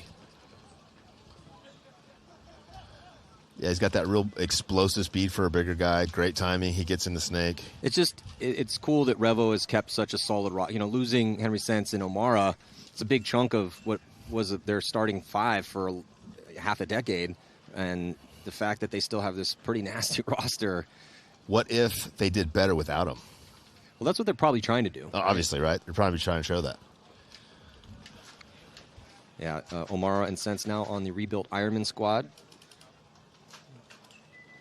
who will be playing X Factor at 1:45, and then Dynasty. So that's a difficult day for the LA Ironmen on a rebuild with X Factor and Dynasty. Really like X Factor's chances with their roster on this layout. I don't know. Losing Hosky might be the end of that team. It's going to be tough to say. We'll have to see a couple events. Last camp snake on the break, but gets eliminated, loses his back center as well. So 5-on-3 advantage here for Revo as Kyle Bowen pushes down the snake. Bowen straight to the snake for Salcedo up the middle as well, up into the snake wing. He's going to play heads up. 5-on-1, guys. Last camp probably isn't going to win this point. It's a great start to this one here for Revo, and then really like the intention of aggression from Bowen and Salcedo. Knew exactly what they wanted to do. Good communication, great off-the-break shots. Revo going up by 2. And great concede. As soon as the coach found out it was a 5-on-1, they're like, I'm not messing around. We're conceding this immediately. Yeah, I think Revo could surprise some people this year. Honestly, the vibe on the team, like we've practiced them a couple times, the vibe on the team is really, really good. Like in the past, it was always kind of caustic when we'd practice them, a little bit of back and forth. Just like letting us know if we balanced them, giving us like, hey, you guys are doing this well. What do you think about this? Like really good like relationship. Tom Four, Mike as the coach, just enjoy practicing with those guys really good. And they look good in practice. The vibe is good. They've got a really good shot this season. I'm going to look here at Austin Notorious, at Carter. Marky Franz, Archie Barnes Jr. Looks like Pasternak going to get a spin coming all the way over from Europe. Was hearing things the past couple seasons about how good he was playing NXL Europe. So it's cool to see him here at the big show. Yeah, he had some good points in practice. Looks like he's been going snake way. As soon as I saw this layout drop, with how good Archie Barnes Jr. has been give him a ladder snake to work with. This could be a big tournament for him. They're going to need him. Looks like Cody Mikowski going to be in that back center. Baginski with Johnson going out towards the D side. Archie Barnes Jr., snake on the break, gets in there alive. Yeah, Diesel pockets up, not able to get that kill on Archie Barnes, and he's going to go right into Snake 3 and try to shut off that inside lane. No shot there, or doesn't like that shot, so he's Archie Barnes. Oh, gets shot over the top. Archie was a little bit high, didn't see that inside move. He didn't need to go past Snake 4. He could have chilled at Snake 4. That's always the rub, right? These really hyper-aggressive young pro players just push the issue sometimes a little bit too much. But we always say I'd rather take a hyper-aggressive front player than a front player that I need to take a cattle prod to in order to get him to move out of Snake 1. Because you can make an aggressive guy a little bit more timid. It's almost impossible to make a timid guy aggressive. 4-on-5 advantage here for Diesel. Notorious had the first guy in the snake, and now has the second guy in the snake. Diesel is up the center of the field. Yeah, and if Archie was alive here in Snake 4 right now, this would be a completely big different difference. story. Yeah, I find it interesting to see that Diesel is playing the snake side a little soft, right? They haven't really been making an effort to get in there. And this is Notorious now. Has got two bodies in the snake. They haven't been able to do much in there, but well, Mouse tries to get across, gets his eye dotted, so that's a good zone control here for Notorious to keep one of the best snake players ever to do it out of the snake and off the field. 44. 4 players for each team. Slightly better position for Notorious. They've got the Dorito corner, Snake 2, Snake Tower, and the south bunker in the center of the bunk field. Mark Johnson is in that center Hertz bunker, watching the Dorito side for AC Diesel. And looks like the two towers in the middle are crossed up for Diesel. So Cody and Baginski having a conversation, trying to sort things out for Diesel over here. Because Mark Johnson trying to keep Notorious from coming down the Dorito side, but real intense conversation right now between Pasternak and I think Bateman. Well, this is an ideal situation for Diesel, right? They've been struggling a little bit. Vegas wasn't a great event for them, so they get to come in and play against Notorious, not a very highly ranked team. So they get a chance to kind of warm up some points, kind of figure out what's working, what's not working, who's hot, who's not hot. Yeah. You know, if they had to play the first match against Dynasty or Heat or somebody like that, they wouldn't be getting as much, opportunity to make mistakes. Yeah, Diesel loses another body now. 4-on-3 advantage for Notorious. Yeah, that body came off the D side, so even after losing Archie early, Archie Barnes Jr. taking that early walk, but well, I think they got Pasternak in the snake. I think what Bateman was really trying to tell Pasternak about is that wing on the inside of the snake. He wanted him to get rid of him. Oh, nice move. Gets 2. Ooh, Clint with a little 2-pack here. Wow, Clint Johnson coming strong. I think that's why Bateman was so concerned about it. A little 3-pack now for Clint, as Clint Johnson has saved this point for AC Diesel. And there's still a body left on that D side, and he's going to get a 4-pack here, so that's going on the list. One of the best individual performances we've seen out here so far in the prelims. And Clint Johnson going to give him a slight lead. That's also going to pump up his boys. When you see one of your buddies get out there, shoot 4 bodies and save the point for you. Impressive performance. Clint Johnson, AC Diesel needs that. Yeah, I think Notorious had the opportunity right there. For if sure. Marky Frowns could have just protected Pasternak and the snake. I could be wrong, but it looked like Bateman knew the situation, right? That mini wall, and right when he had that, he was going to go get him, right? Well, he was trying to tell Pasternak to go get him, right? Because then that could have opened it up for Marky Franz to come down the snake, because they had the whole Dorito side blown, right? Clint kind of had to make that move, but Clint went first. And just may have earned himself some money. Yeah, we'll see. That's a bonus for sure. Well, we got a lot of paintball to play, but that was a pretty nasty 4-pack in a situation where they needed something. Now Revo up by 2 here on Blast Camp. 4-on-4 guys. Both teams drop a body on the D side on the break. Blast Camp moves up the wing on the D side, looking snake side. Caleb Abel transitions from the stand-up tower snake side to the snake 2. Oh, Caleb Abel going all the way forward to the snake 4.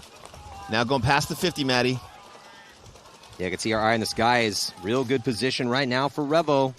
They do have to worry about that body there in the middle for Blast Camp, and obviously Snake 1. But here comes the move in the middle as Salcedo going to dunk on Soap. And then Abel not able to trade out with the Snake 1 for Blast Camp. Yeah, Abel needs to stay alive there because he can protect Shorty if he stays alive, but Shorty can get shot if he doesn't know that Abel's eliminated. Unable. Lucky sequence of events there, but Devin Stewart Salcedo getting one back. Yeah, Salcedo looking real good right now as he's kind of saving this one for Revo because they also lost Devin Stewart. Yeah, I think it's a 2-on-2, guys. Clint Moore fills the corner for Revo. Salcedo's on their side of the Hertz brick. Blast Camp now fills out to the Dorito corner and out to the Snake corner. Oh, but they do. Salcedo shoots the Snake corner, so 2-on-1 advantage, guys. Is that a 3-pack now Revo. for Sean? Yeah, that's 3 for Sean. Nasty. And we're getting some really good individual performances out here through these first 2 sets. Yeah, and that could have been much worse for Blast Camp too. If Abel would have just bunkered the Snake guy, both those guys had their guns down, looking inside. LaPapa could have gotten served up real quick right there, and it would have been even worse than that. There's Salcedo on your screen right there too. Yeah, Abel's been struggling a little bit Snake side. He's got to find his groove again. He was on that fast track to being one of those guys, and now I don't know if he thinks he's too valuable to die or if he's just, on a kind of a weird streak, but in practice he's struggling. I think Geiger was the better of the 2. Oh, in the pits with Blast Camp, Big John. Let's listen in real quick. While you're doing that, this guy's fucking crawling down the snake. We have to get fire, boys. We've talked about it all weekend. It's just a matter of just staying alive. We were fucking up on it. Well, they know the importance of getting wide. Yeah. Diesel 5 alive on the break, guys. Diesel doubling up the tower. Yeah, I saw a couple guys on film at least doing that in practice. There's good shots on inside and outside on the break. It's a great spot, and it's pretty big. Yeah, and it keeps the guy out of the back center getting that bounce shot in on him. 5-on-5 here for both teams. Yeah, it's the insert bunker to the Snake, so we'll see. They don't want to keep 2 bodies there too long. Diesel did get out to that Dorito corner, Dorito 1, so that's a little advantage for them.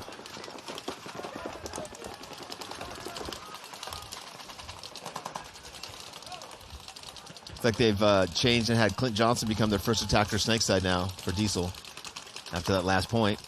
Hurricanes up in the center bunker, gets the bounce shot in the face. 4-on-5 advantage here for Diesel. That was the Polish sensation there. Oh, Mouse taking the walk though. Is that Mouse or BJ? 4-on-4. I think it's Mouse taking the walk. Clint Johnson getting the check now in the tower. Looks like he's okay. Took a hard bounce there. Oh, Notorious loses another attacker out of the center of the field. Yeah, bodies dropping back and forth right now. 3-on-4 advantage for Diesel. I like the fact that... well, Diesel makes Rich, and Todd makes that big move up into D3. Yeah. Archie Barnes Jones gets in the Snake. Yeah, as Archie gets into the Snake, and also Notorious getting up in the middle of the field. So it's Marky Franz at the 50-yard line. He's at the wedge. He's actually going to go back to the Hertz brick. Yeah, 1 body advantage here for Diesel, but they've got 3 guys in the back row. They need to get outside and support their attacker over there on the D side and try to get in onto the Snake side. Great fill there for Clint Johnson, filling back to the Snake corner. Again, though, that's a soft corner, Matt. He can't really engage down the Snake. Yeah, you can see he's leaning out towards the sideline, but Archie Barnes Jr. is safe from that position. He's actually going to crawl all the way out. Archie got to be careful because I don't know if Archie Barnes Jr. knows that Clint made that fill out. Archie now past the 50. Oh, he dots the inside guy. Yeah, I don't know if there's anybody that knew or was looking that way when Clint filled out to the corner, but I think Archie's kind of figured it out now. Felt some paint come his way. Notorious drops another player over there on the D side, Matty. It's going to be up to Archie. Yeah, I think it's a 3-on-1 here against Archie. Yeah, and Archie eaten up by Cody in that back center.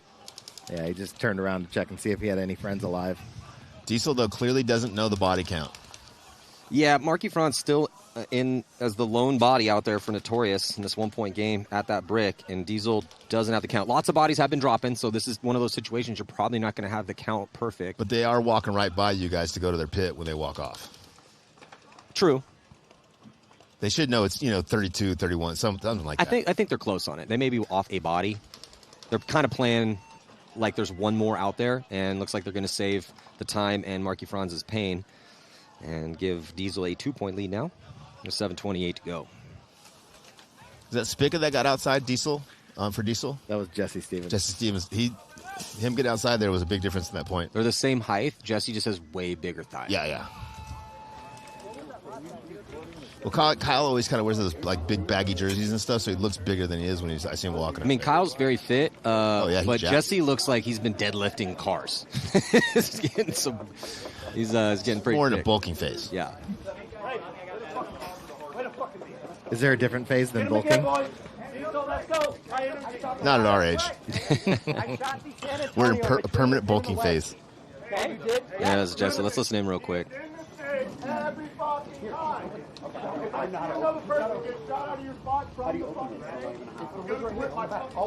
Oh, okay. Court, come on. No one can know where he is. If Clint doesn't go matching, no one knows where he is. Pretend like he's on our side. The next time I came out, he was Pretend like he's on our side. He already shot. He was Alamo, right? And he already shot at. No, I shot at him going to Alamo. I shot him out. Feeling good, Ryan. Feeling good. No, you shot him in the. You gotta match it. You gotta at least be in the one. All I could do was get in Cobra. Turret smoking that blind shot into the snake landing pad. I can't put that guy away. Does Ice know that? We're calling turret. I probably put the wizard on it. But if you put the wizard on it, he gets to go. Yeah.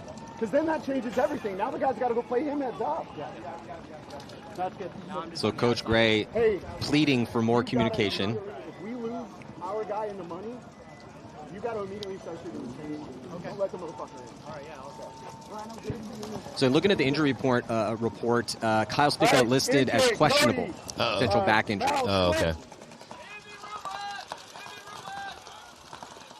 They got a decent amount because Mark Johnson's probable, BJ probable, and Renee probable. So they're playing through it, but we haven't really seen Kyle, I don't think. It's been Jesse. 5 alive for both teams as Revo gets out to the Dorito corner. Glasscamp fills up to the center of the field into the Hertz bunker. Revo 2 back center. Benny Carroll and Elliott Weaver. Weaver's going to get out, get to that can. So they spread the field with Frank at D1. A little bit of penetration with Clint Moore. The South Electronics White Tower, but better field position up the middle here with Blastcamp. They need it, though. Down by 3, 10:33 to work with. Yeah, I like those two positions there working next to each other. Blastcamp looking to make moves through the middle. Yeah, Revo's just kind of pocketed up here. La Papa gets out wide to the snake corner. Frey's on the inside at the snake tower. Ooh, referee. Caleb Abel getting shot. Benny Carroll filling in for him. 4-on-5 advantage for Blastcamp. Down by 3 points. Needs some kind of magic here. Well, Blastcamp is definitely playing this point like they should be. They attack the middle, safer runs. Now they're on secondaries, getting out into the snake. Won a gunfight against Caleb. Rebel playing a bit tentative here with up this by 3-point three, right? lead. Yeah. Benny's thinking about bumping out to that snake side corner from the snake tower. Oof, it's tough with the guy in that wing, right? 100%. Yeah, he's going to be really careful. Frank Antetomaso in Dorito, 1 for Revo. Up tall, looking on the inside. Always a threat to make a move down that wire. Blastcamp being very diligent from that wedge to stay on this lane, knowing that Benny wants to make it out wide. He's got that zone controlled. You can see it on your screen, number 3. Or 3 on our screen. Yeah, it looks like Blastcamp doesn't know what to do here, right? They've got the spots, but they look like they don't know what the next move is. I don't know. The snake's 110 feet long. And they're in it, right? With 2 bodies already. Now might be a good time to go. Frey starts taking the crawl. Crawls up to snake 3. It's really going to help these middle players play with a little bit more freedom if Frey can get down the snake. Yep, Soap looks like he wants to go. Well, trying to get creative, and now they're going to launch in the middle. Here comes Blastcamp, comes across, and Benny uses that. No bodies come off from Revo on that move. Frank from the corner. Okay. Yeah, there goes Frank taking the walk. Yeah, he wrapped and then got Frank and went. And then Elliott's going to come out of that can. That can is not good. I've seen a lot of guys. Yeah, that could be the can of death. As Clint Moore is also taking the walk. So, yeah, Blastcamp starting to get it done here. Try to put their first point on the board. Yeah. Yeah, maybe they were a little excited to start. You know, lost some bodies. Only their second pro tournament. Yeah. We practiced with them a couple weekends ago in Indiana there, and nice training facility. Good group of guys to practice against. Yeah. John Iannucci threatened us a few times, but other than that, it was a smooth weekend. Is it a practice if Par you for the get course. threatened at least a couple times by Big John? Par for the course. We went out to dinner that night afterwards. It was amazing. Yeah, good group of guys.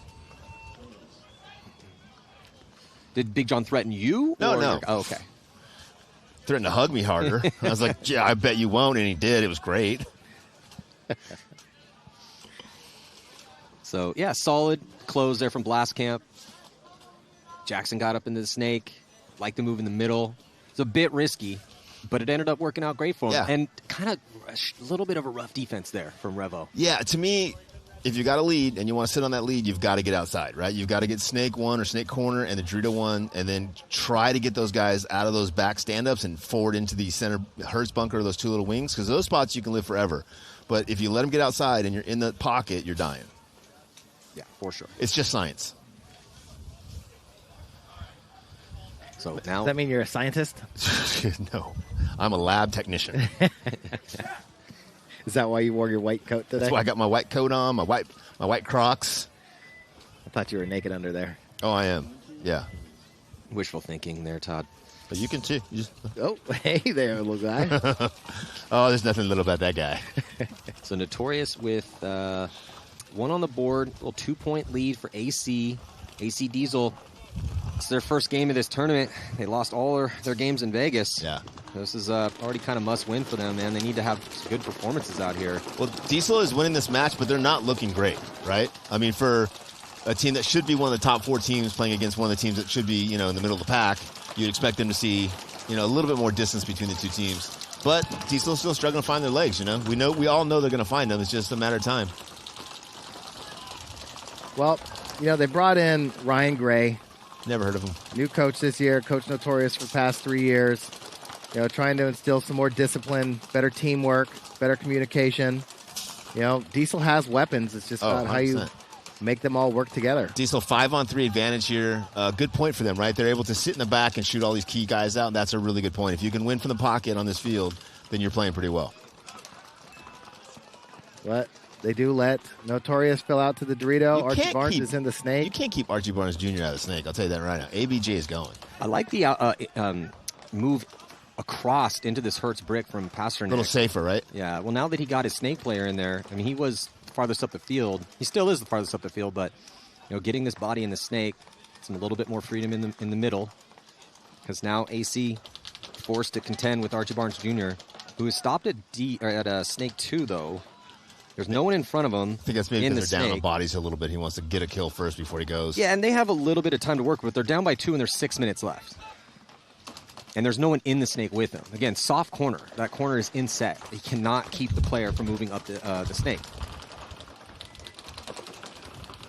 So there's really no one stopping Archie from getting up into snake 4.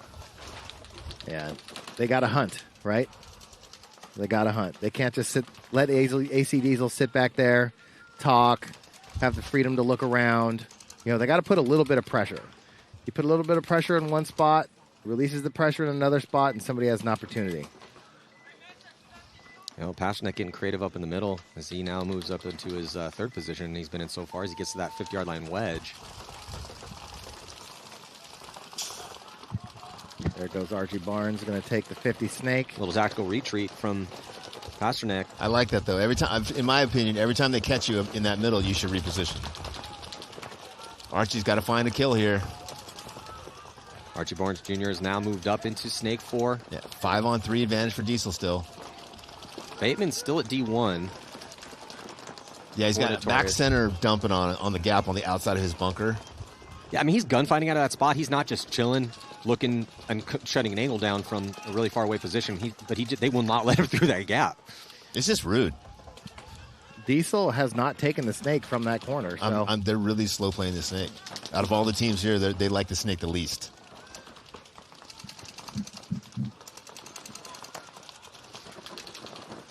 That is a little bit strange, considering they have Clint Johnson and Mouse. And Kyle. Yeah, Kyle's hurt, though. Oh, he's not playing? Hasn't yet. Hasn't yet. Yeah. And they've got... One of the points, DJ too, right? One of the points they won, they had to, Clint had to have a 4-pack. Filing out. So now they're going to get into the snake. So much better position now, as they have 2 bodies here. Snake side, snake 1 back corner. Gracie Diesel, Barnes Jr. He's at snake 4. Pasternak's been all over the place in that middle. He's currently at the 50 wedge, the 40-yard line.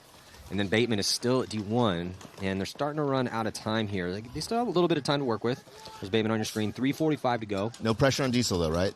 They've got a lead. They've got 2 bodies here. It's 5-on-3, and they're up on points. Bateman has been trying. I mean, he's been very proactive in gunfighting out of D1, but who I think might be Cody in that somebody is just not letting him get through that gap. Yeah, he's one of those guys on the Notorious squad that's definitely worth watching over the next season or 2 seasons, because he's definitely become a really good player. The thing, though, is if you're Diesel, right, you're in a bracket with Damage, Notorious, Infamous, and Legion. And the first game in your set was a 6-0 game. So if you want to hope to get out of that bracket, points, right? You probably want to score some more points. You want margin, right? And if you're playing against the lowest ranked team and you're up by points and you're up on position, up on bodies, well, they're technically not the lowest ranked team, but on paper, Diesel, yes, but I understand what you're saying. Yeah. ABJ going forward a little bit, looking to try to create some offense here. Yeah. I mean, if Mouse were to get up and run down Archie Barnes right now, or just shoot him out of his spot, it's over with. Archie Barnes Jr. now taking the walk, 5-on-2 advantage. So I think we're going to see a concession here in a horn below. No, there's other field. Man. Yeah. Sorry, guys, we have a back-to-back field here. Oh, it is a concession now. I'm not sure what happened. Yeah, I mean, on both sides, I get it. You don't want to give up anything for free. No, I think you're right, but though. It's like, man, Diesel, you have an opportunity here you have to go take score a quick of it. one. Well, I think that's an important and intelligent point. Again, I got 2 coaches up here. I got Tom Martinez, coach of Shock, coached a lot of teams over the years, world champion, and then Rich Telford, coaching New York Extreme, world champion. But the thing is that you can't just be playing the game what's in front of you right now. Multiple levels, right? You have to be thinking about, okay, you're in a bracket, and Damage blew out Infamous, so they're sitting at a 1-0. Again, we got a lot of tournament to play here. They're at +6. So if you have the opportunity and you are playing on paper the least experienced team in that bracket, they're still sitting, Notorious is in the 3rd tier though. And I love that roster. I got a lot of up-and-comers on that squad, but I agree with you. If you have the opportunity to run that score up, you have to be thinking about that. Yeah, Todd's over here playing 3D chess. Everybody else is playing checkers. Blast Cab dropping 1, maybe 2 as the running referee's trying to get that snake player. Oof. Yeah, referee just did a little somersault. Is there a Ref of the Day award? Yeah, that guy gets it. 4-on-5 advantage here for Revo as Blastcamp pushes into the 50 snake. Frank Antomaso into drill 3, Matty. Yeah, great launch. Goes right into D4. Frank here on your screen, pushing up on that D side. Devin Stewart fills out behind him in that D1 corner to support him. Revo with his 2-point lead. A good crossfield spread. 5 alive, snake 1, D4. They got a body behind him. Devin Stewart with that nice move out. Here goes Salcedo. He's going to launch for Revo as Bowen crawls up into snake 2. Really like these secondary moves. Revo's looking dialed right now. See if Blastcamp can answer. They also have good position here in the snake, all the way up into snake 4. Body behind him. Can of Death might have just got shot in the foot. Nope. Yeah, referee checking out that top right-hand portion of your screen. That cam's seen a lot of early deaths. Not even necessarily just the early deaths. It's more like guys in there can't really live. Can't get out. Gun to the sky, completely pinched. Oh, but Todd Salcedo taking the walk. Yeah, nice shot out of that snake. Blastcamp with 2 bodies in there. Let's see the number 1 on your screen.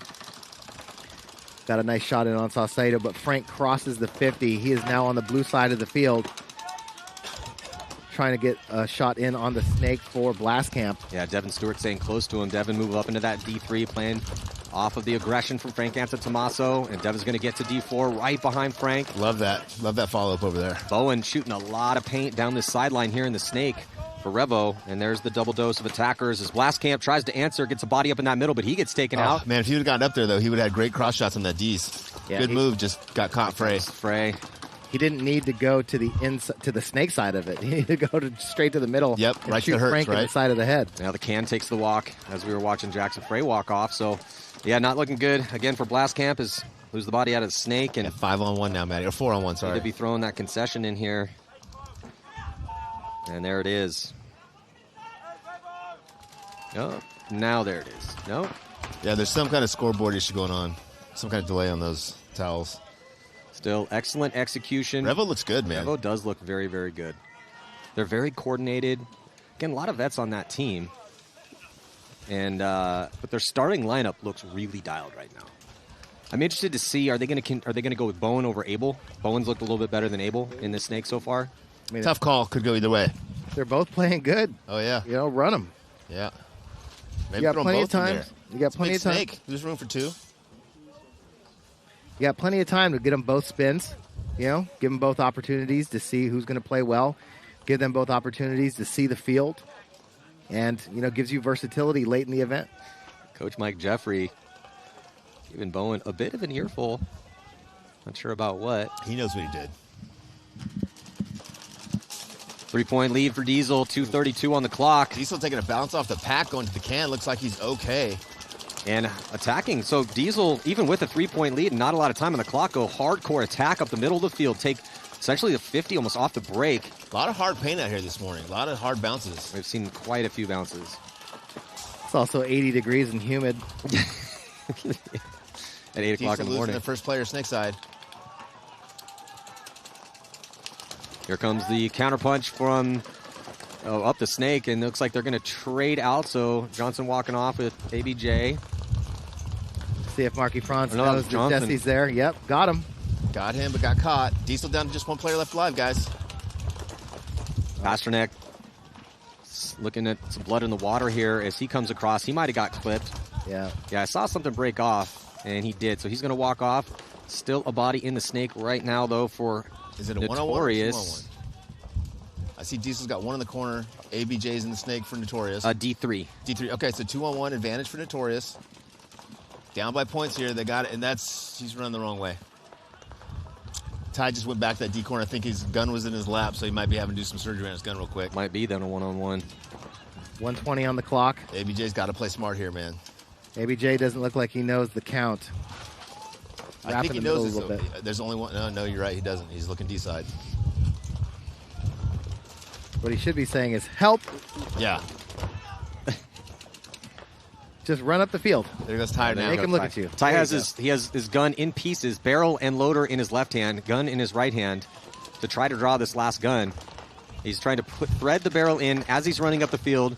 Archie Barnes Jr. trying to close the cap. Ty Bateman goes in with his gun in pieces. I think he actually got the gun back together before he hit the buzzer. Yeah, he did. He was holding the barrel when he shot him and then screwed it in as he hit the buzzer. Yeah.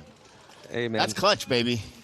Well, they do get one on the board. Thumbs up from the referee. But 42 seconds left to go. 2-point spread. But again, with this is a bracket C is arguably the bracket of death. Legion, Infamous, Notorious, Damage, and Diesel. So now we got a 2-point spread here. And that first game was all damage as they put up a +6. Didn't let Infamous score a point. Yeah, this bracket could get very interesting. It's already interesting. It just doesn't look like Notorious is going to have enough time for a comeback with 42 seconds, 2 points. Some fields, sure, definitely possible. I mean, maybe this one, but it's going to take breakout, right? If they can win the breakout, they have a chance. It's going to take a lot. If they don't go outside the pocket, they don't really have a chance. Potential penalty. They need 2 solid breakouts. You essentially have to have 2 breakouts where you go 53, 5 on 3. Yeah. Last camp attacking to both corners and up the center. Snake corner getting checked. Looks like Blastcamp loses that snake corner, so 4-on-5 advantage here for Revo. Soap up in the middle, anticipating the move from Benny. Caleb Abel in that little tower, or looking for Benny to come across. I don't know if they know where Soap is yet. He's going to look on the inside now.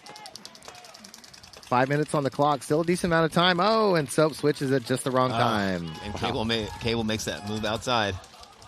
Cable guy. Cable guy.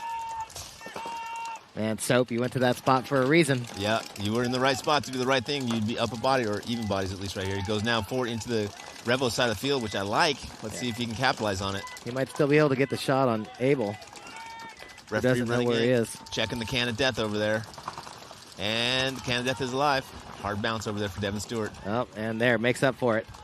Soap just shot Abel in the face. And Soap then now committing here. Cable's still there.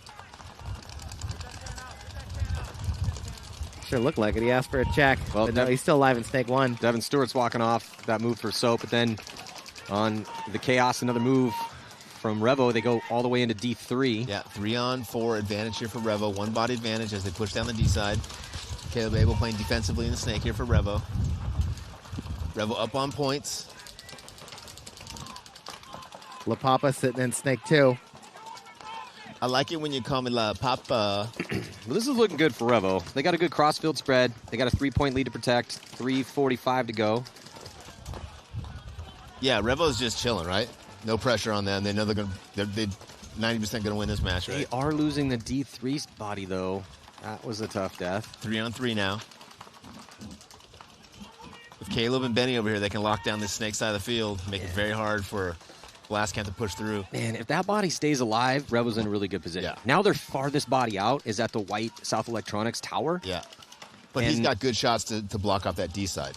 True, but Blastcamp now has 2 bodies to work with, and Yeah. now getting creative to get to the pin from the, not backhand, but the nice zone control. Caleb Abel making that shot across the field from snake 1, picking up Jackson Frey. Oh, but they lose Clint Moore. 2-on-2 now, guys. Yeah, bodies trading back and forth. 2-on-2 situation, but better field position for Blastcamp because they have the field spread. Both Revo's players are stuck on this snake side. Oh, but it Caleb doesn't gets matter him. because Caleb is just throwing laser beams Darts. across the field.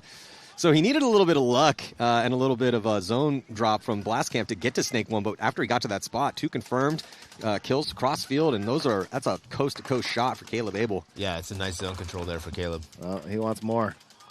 He's still hungry. I think he could have just kept going. Highway all the way.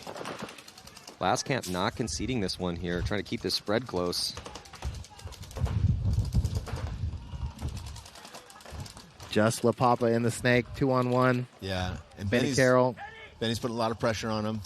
Well, if you're in a 1-on-2 situation, this is ideal. Guys lined up right in front of you. Field is not spread for Revo. Benny knows that, so Benny's going to get across to try to get a better angle. And then they are finally going to get that kill. So They both have that kind of different style, right? Like, knowing you guys the way you play paintball, if we're in a 2-on-1, we're both just shooting our gun the whole time at the guy down in the snake, right? Yeah. Both of those guys were waiting to win a gunfight instead of just making him come up into just a wall of paint the whole time. It's kind of the new... well, in a 2-on-1 situation, it was not a favorable position for the two because they were lined up. You want to obviously have be crossed, but the principle's still the same, right? If I'm Benny and I see Caleb gunned up and just dumping a half a pod to just, shooting all around, either right on the bunker or a half-inch off of it to keep him in, I'm going to make that move. Now, and then once I get outside a little bit, now I'm going to open up. Now Pressure, Caleb can pressure, get up the pressure. field a little bit. Whatever, they still got it done. In the pits right now with Revo. Let's listen real quick. You guys aside, man, just shoot your gun. Just keep shooting, man. Hey, guys, you want Frank out? Sounds like Frank has the same theory as Rich Telford. I think they're listening. They're listening in. Guys, 5-1, 2 minutes left, okay? They don't want to fuck up their margin, but they want to... Alex Goldman walking off the field out of the tower first. ABJ getting in check. Notorious pull the losing their referee in Dorito there. guy. Notorious gets caught going to the center of the field, gets creative, gets crafty, gets himself in there. 4-on-4. Oh, Notorious is on the attack. 3 bodies in the center of the field, taking some bounces going up there. Man, Notorious pushing the issue here with 18 seconds left to go to try to decrease this margin a bit. I like it. 15 seconds left. 4 bodies at the 50-yard line, wrapping around, trying to put these bodies in for Diesel.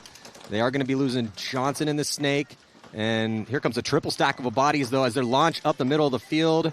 Pasternak, he gets chopped in half as time expires. So Diesel is going to win this game by a 2-point spread.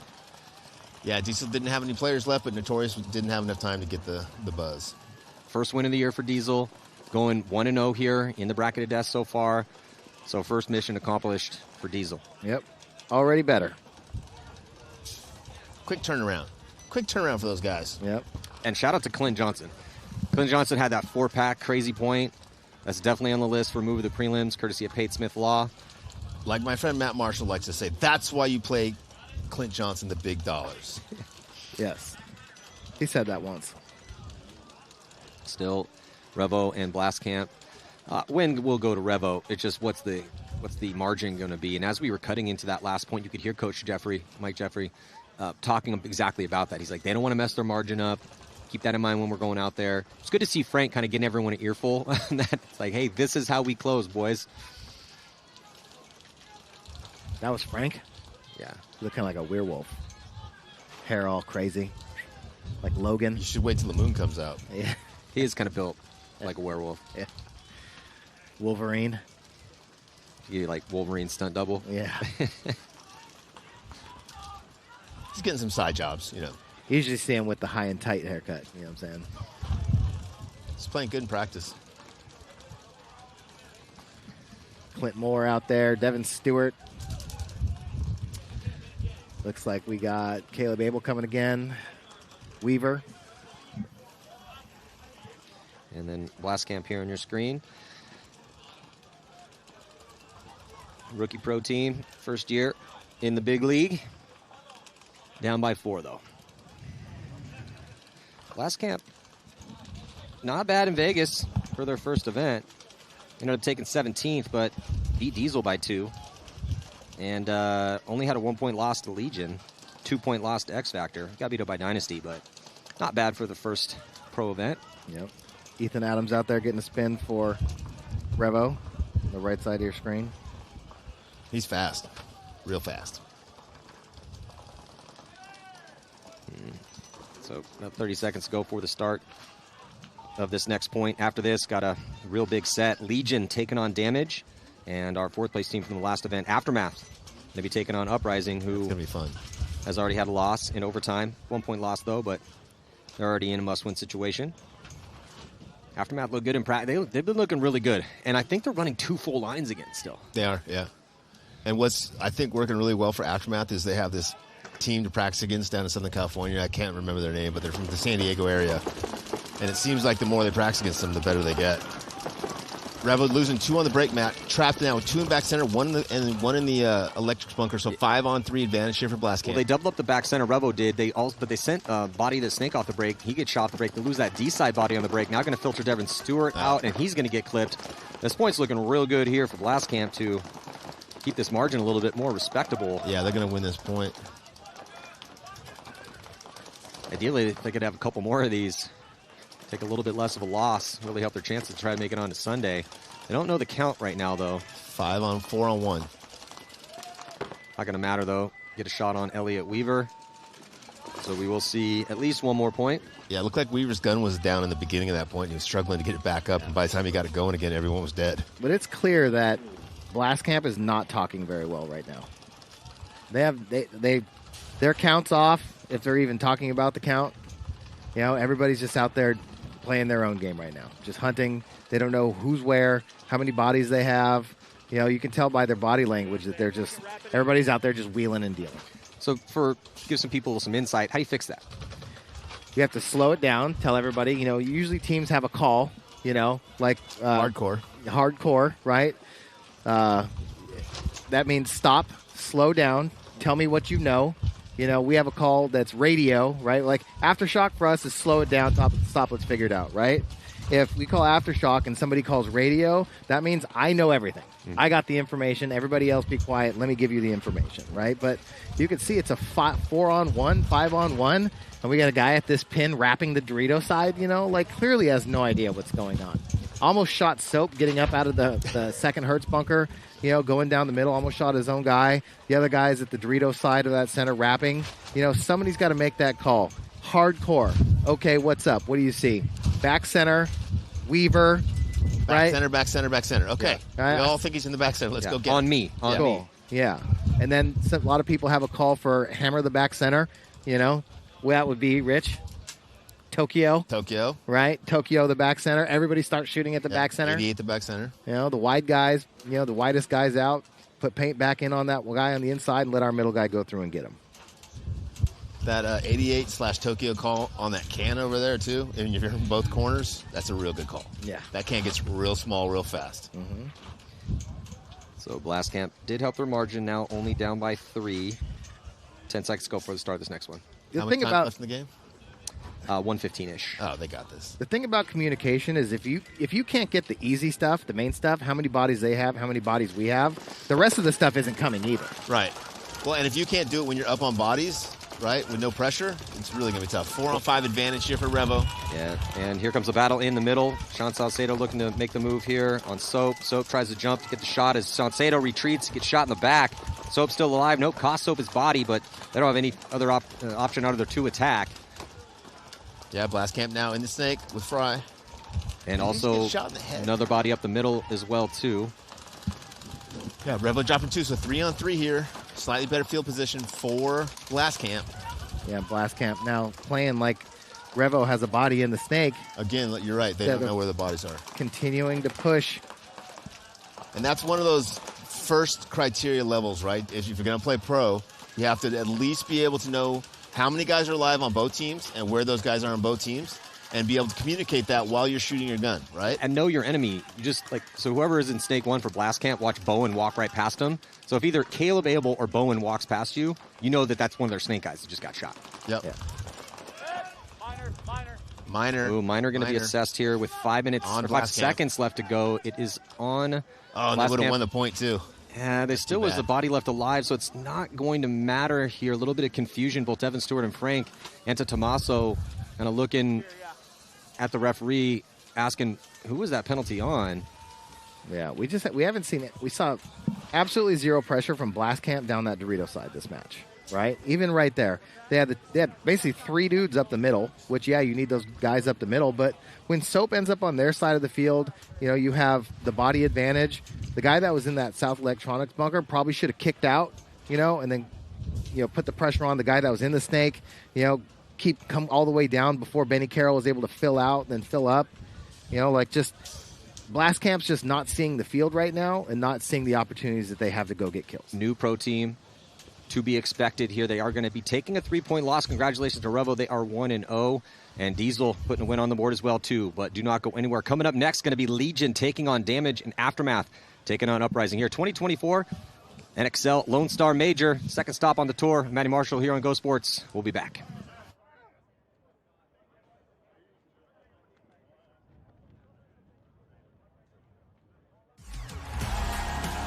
The game of paintball is a fast-paced, high-intensity sport. But at its heart, the concept is simple. Shoot your opponents before you get shot, and then march down the field to victory. In the Major League Paintball Pro format, each team fields 5 players at a time. They have a buzzer on their side to protect. Hit the opponent's buzzer, win the point. En route to the buzzer, both teams will be locked in gunfights, utilizing diverse strategies while moving up a field full of bunkers, fighting to get into critical positions. And these strategies could change given the score and the time left on the clock. There's 15 minutes in regulation, and the highest point total wins the game. If there is a tie, then a 5-minute overtime period will be played.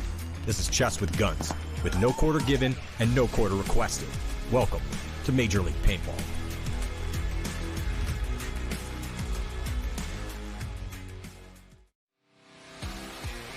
The second event of the 2024 NXL Major League Paintball season is here, and the best teams and players in the world are gearing up for battle in the Lone Star State, April 26th through 28th.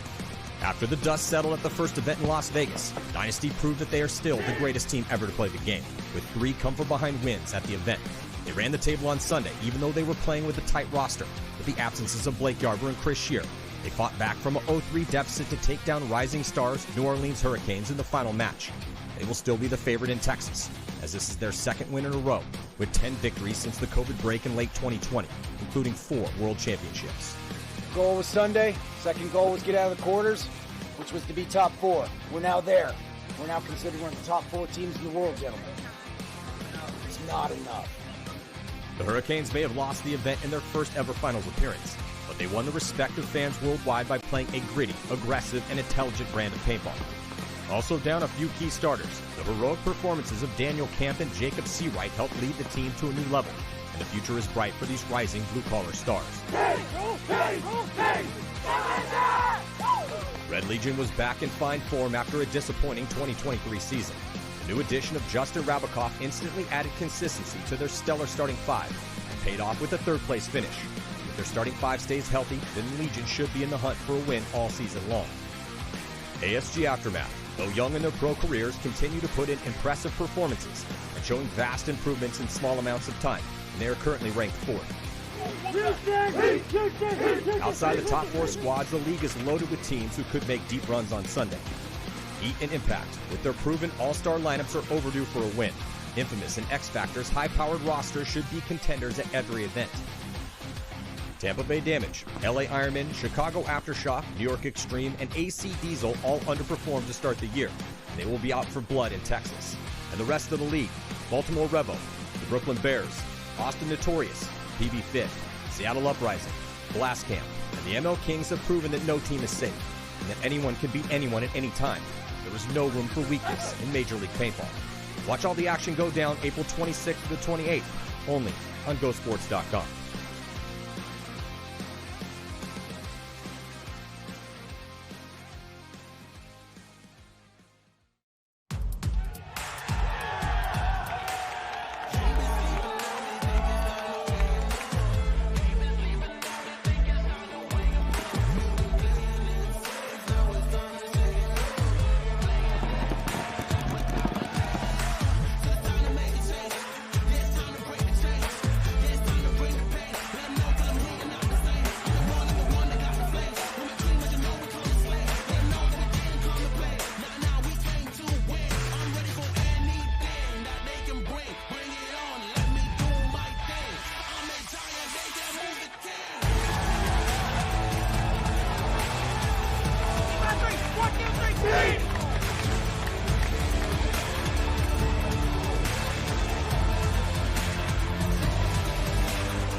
This is the coolest part of the duel. I boxed when I was younger in high school. I wrestled, and you always put your feet in the ground and you look straight across at your opponent, whether it be 80 feet or 5 feet.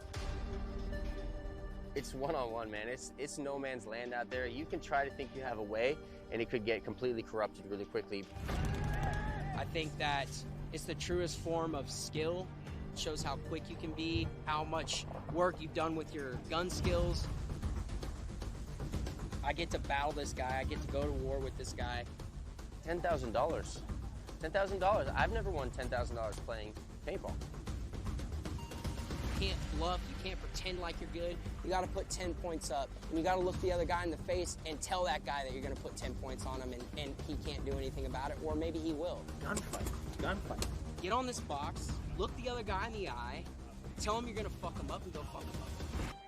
It's that simple, baby.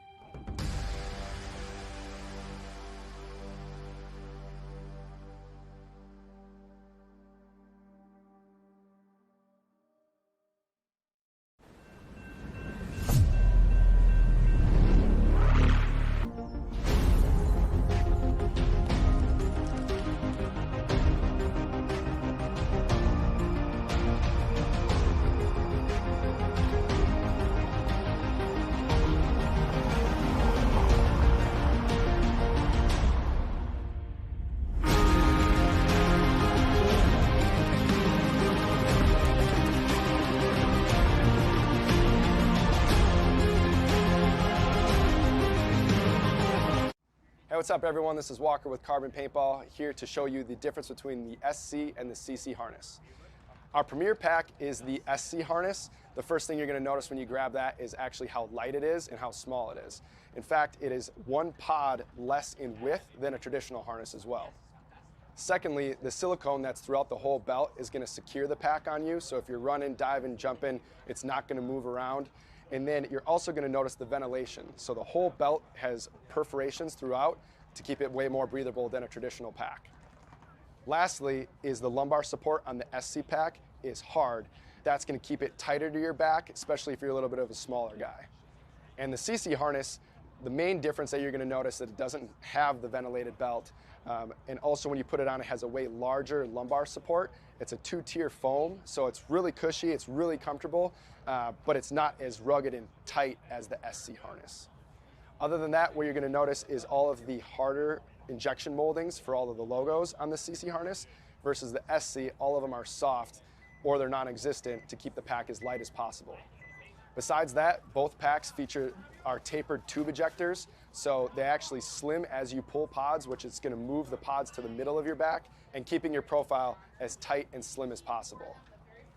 Both packs do come in 2 sizes, small, medium, and large XL, and they're both available in 4 and 5 pack as well.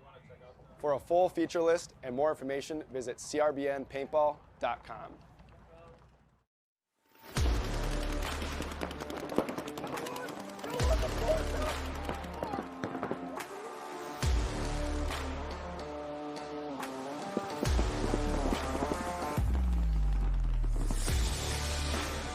Yeah, we were here for 4 days at X Factor Park. We had 4 teams: Infamous, X Factor, Heat, and Impact. We're playing like full matches and match-like scenarios and just battling out and swap teams. The amount of talent and elite teams that are here at this practice, if you're not here, where are you? You know? We're out here just throwing bows.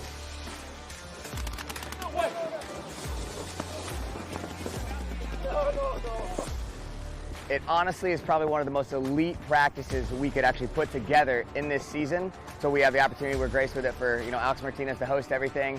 It's going great so far. Very, very competitive practice. We just lost the 4-2.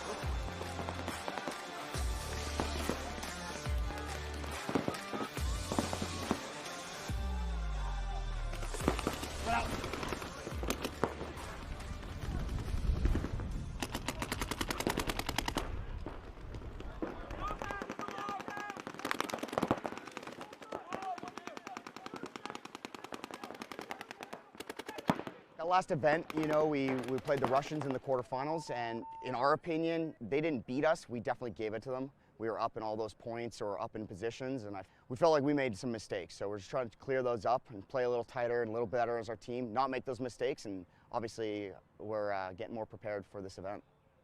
So you know how to line yourself up? You take you go 3 steps back and then 1 over. This is your technique. I have a different soccer technique. It's every football player's technique, even the soccer Football player. and soccer is a different. But even the soccer player. Right. Oh, Christ, that's the fucking Go, Mike. Oh, good snap. Touchdown. Field goal. Fucking touchdown. Oh, solid. I see Ryan Holt run all the way down with his ball. Waits is out there. That was as good as we were going to Good as it was getting.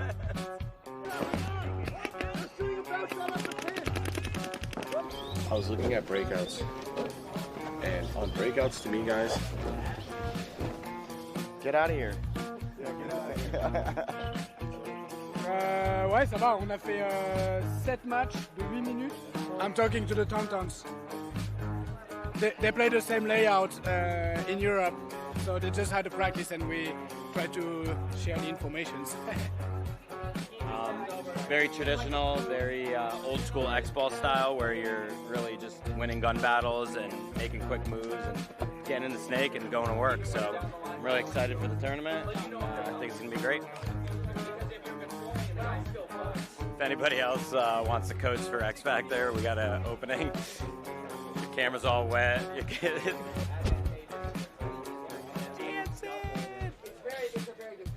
You understand what I'm saying? They're not in our shit.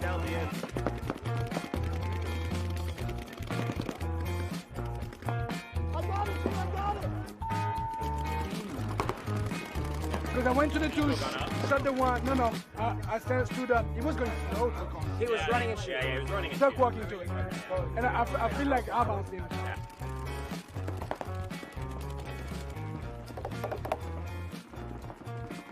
You know what will suck though is like being this tower guy. It's like so much pressure on you to actually hit your shot. You know what I mean? 'Cause it's like a big fucking gap. You're the only guy shooting it. It's like it's clear as day if you miss him. It's one guy, you're running. Yeah. You're like, oh fuck. Why don't you make one?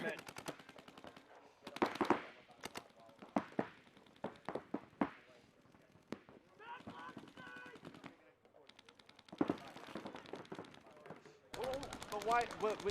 We're up 2 points. This is what we talked about. You didn't say a word to him. Yeah. You just went and bunkered a guy. They have to come beat us. Oh.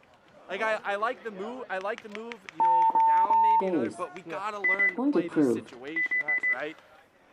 We gotta learn to, at least before you do that, you've got to try to get something to him, right? Because we're playing 2 1-on-1s. That's a coin toss each way. We want to play a 2-on-2. because we're better. We'll be better at it if we top. And I'm glad we won. Don't get me wrong. But this is just the shit, you know, on Sunday.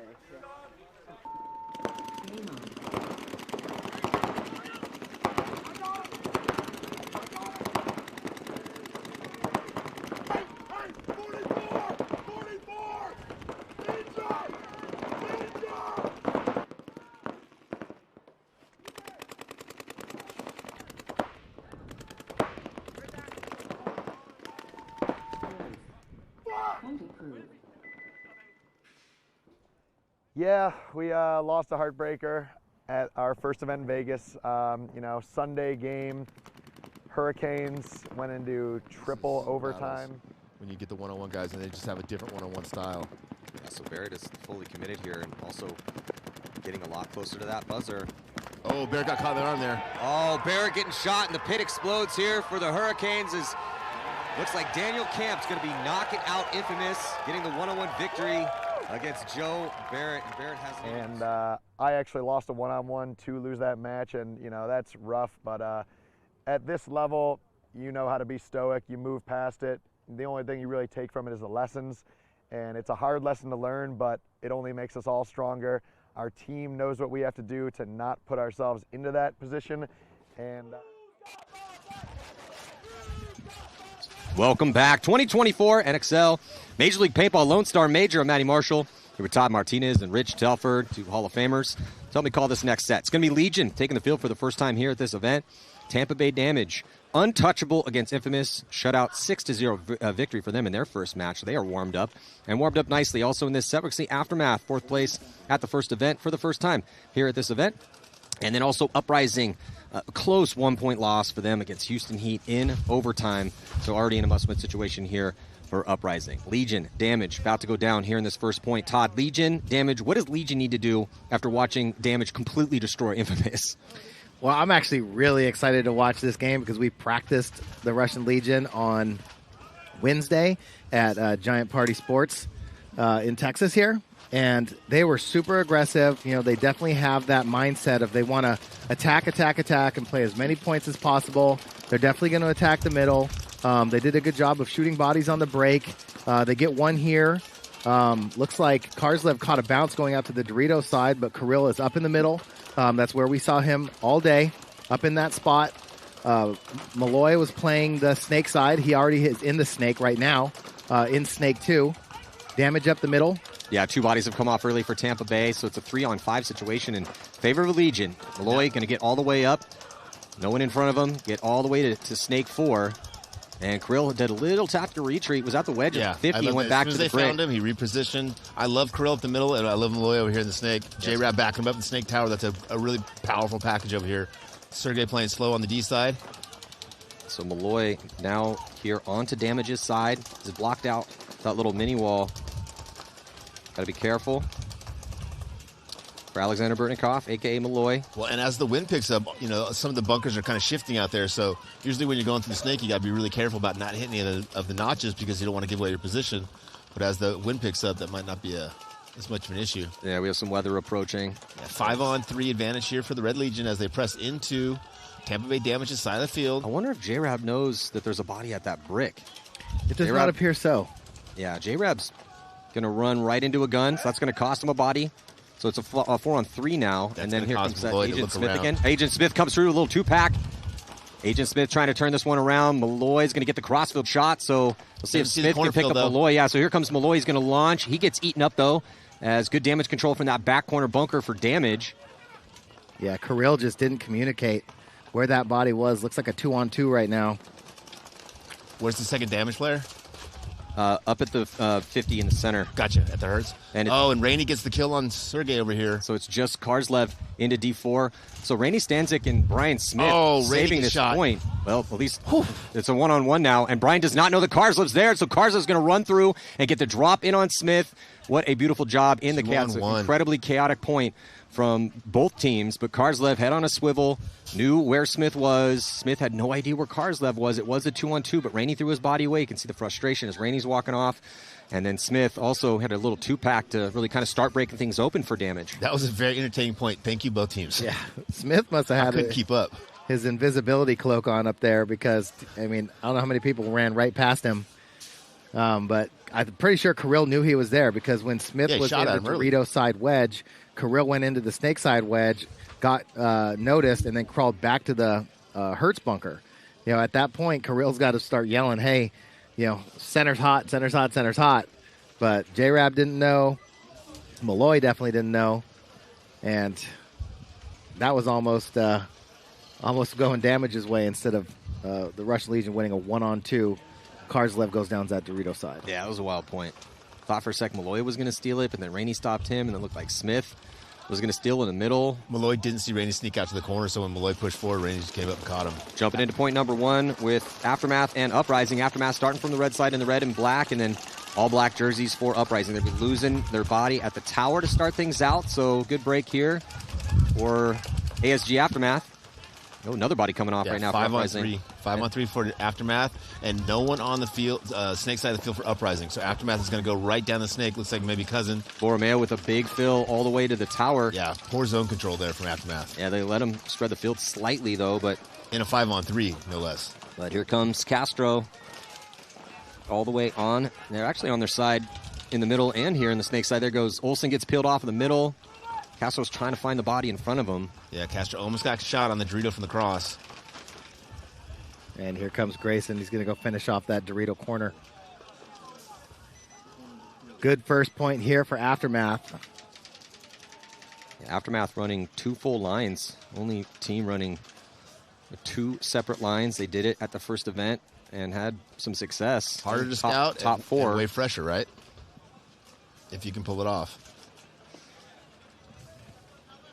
Now Legion, opposite for Legion. Pretty much going to see a steady dose of just 5 bodies all tournament long for Legion. Might be a good side for Karslev, looks like. Yeah, I mean, Malloy is doing a really good job of getting in the snake. Kirill's been attacking that middle super hard from both sides of the field. J-Rab, steady, good communicator, you know, kind of really the piece that they needed with Smotrov being absent for the past couple years now. And then, you know that 1-2 punch of Karslev and Sergey over on that Dorito side's coming at you. Hot and heavy all the time. Lots of good teams at Giant Sports Party last weekend for that practice? That was just us. We had the whole place to ourselves. Oh, nice. Giovanni rolled out the red carpet for us. You know, Classic we Gio. Classic walked Gio. on it. You know, straight to our nice private field. Air conditioned. AC was blowing. You know, we had a cooler full of cold drinks, assortment of cold drinks. Sounds amazing. We tried to get out there. We couldn't get. Shout out to Giant Party Sports, SC Village, no doubt. There's J-Rab right there.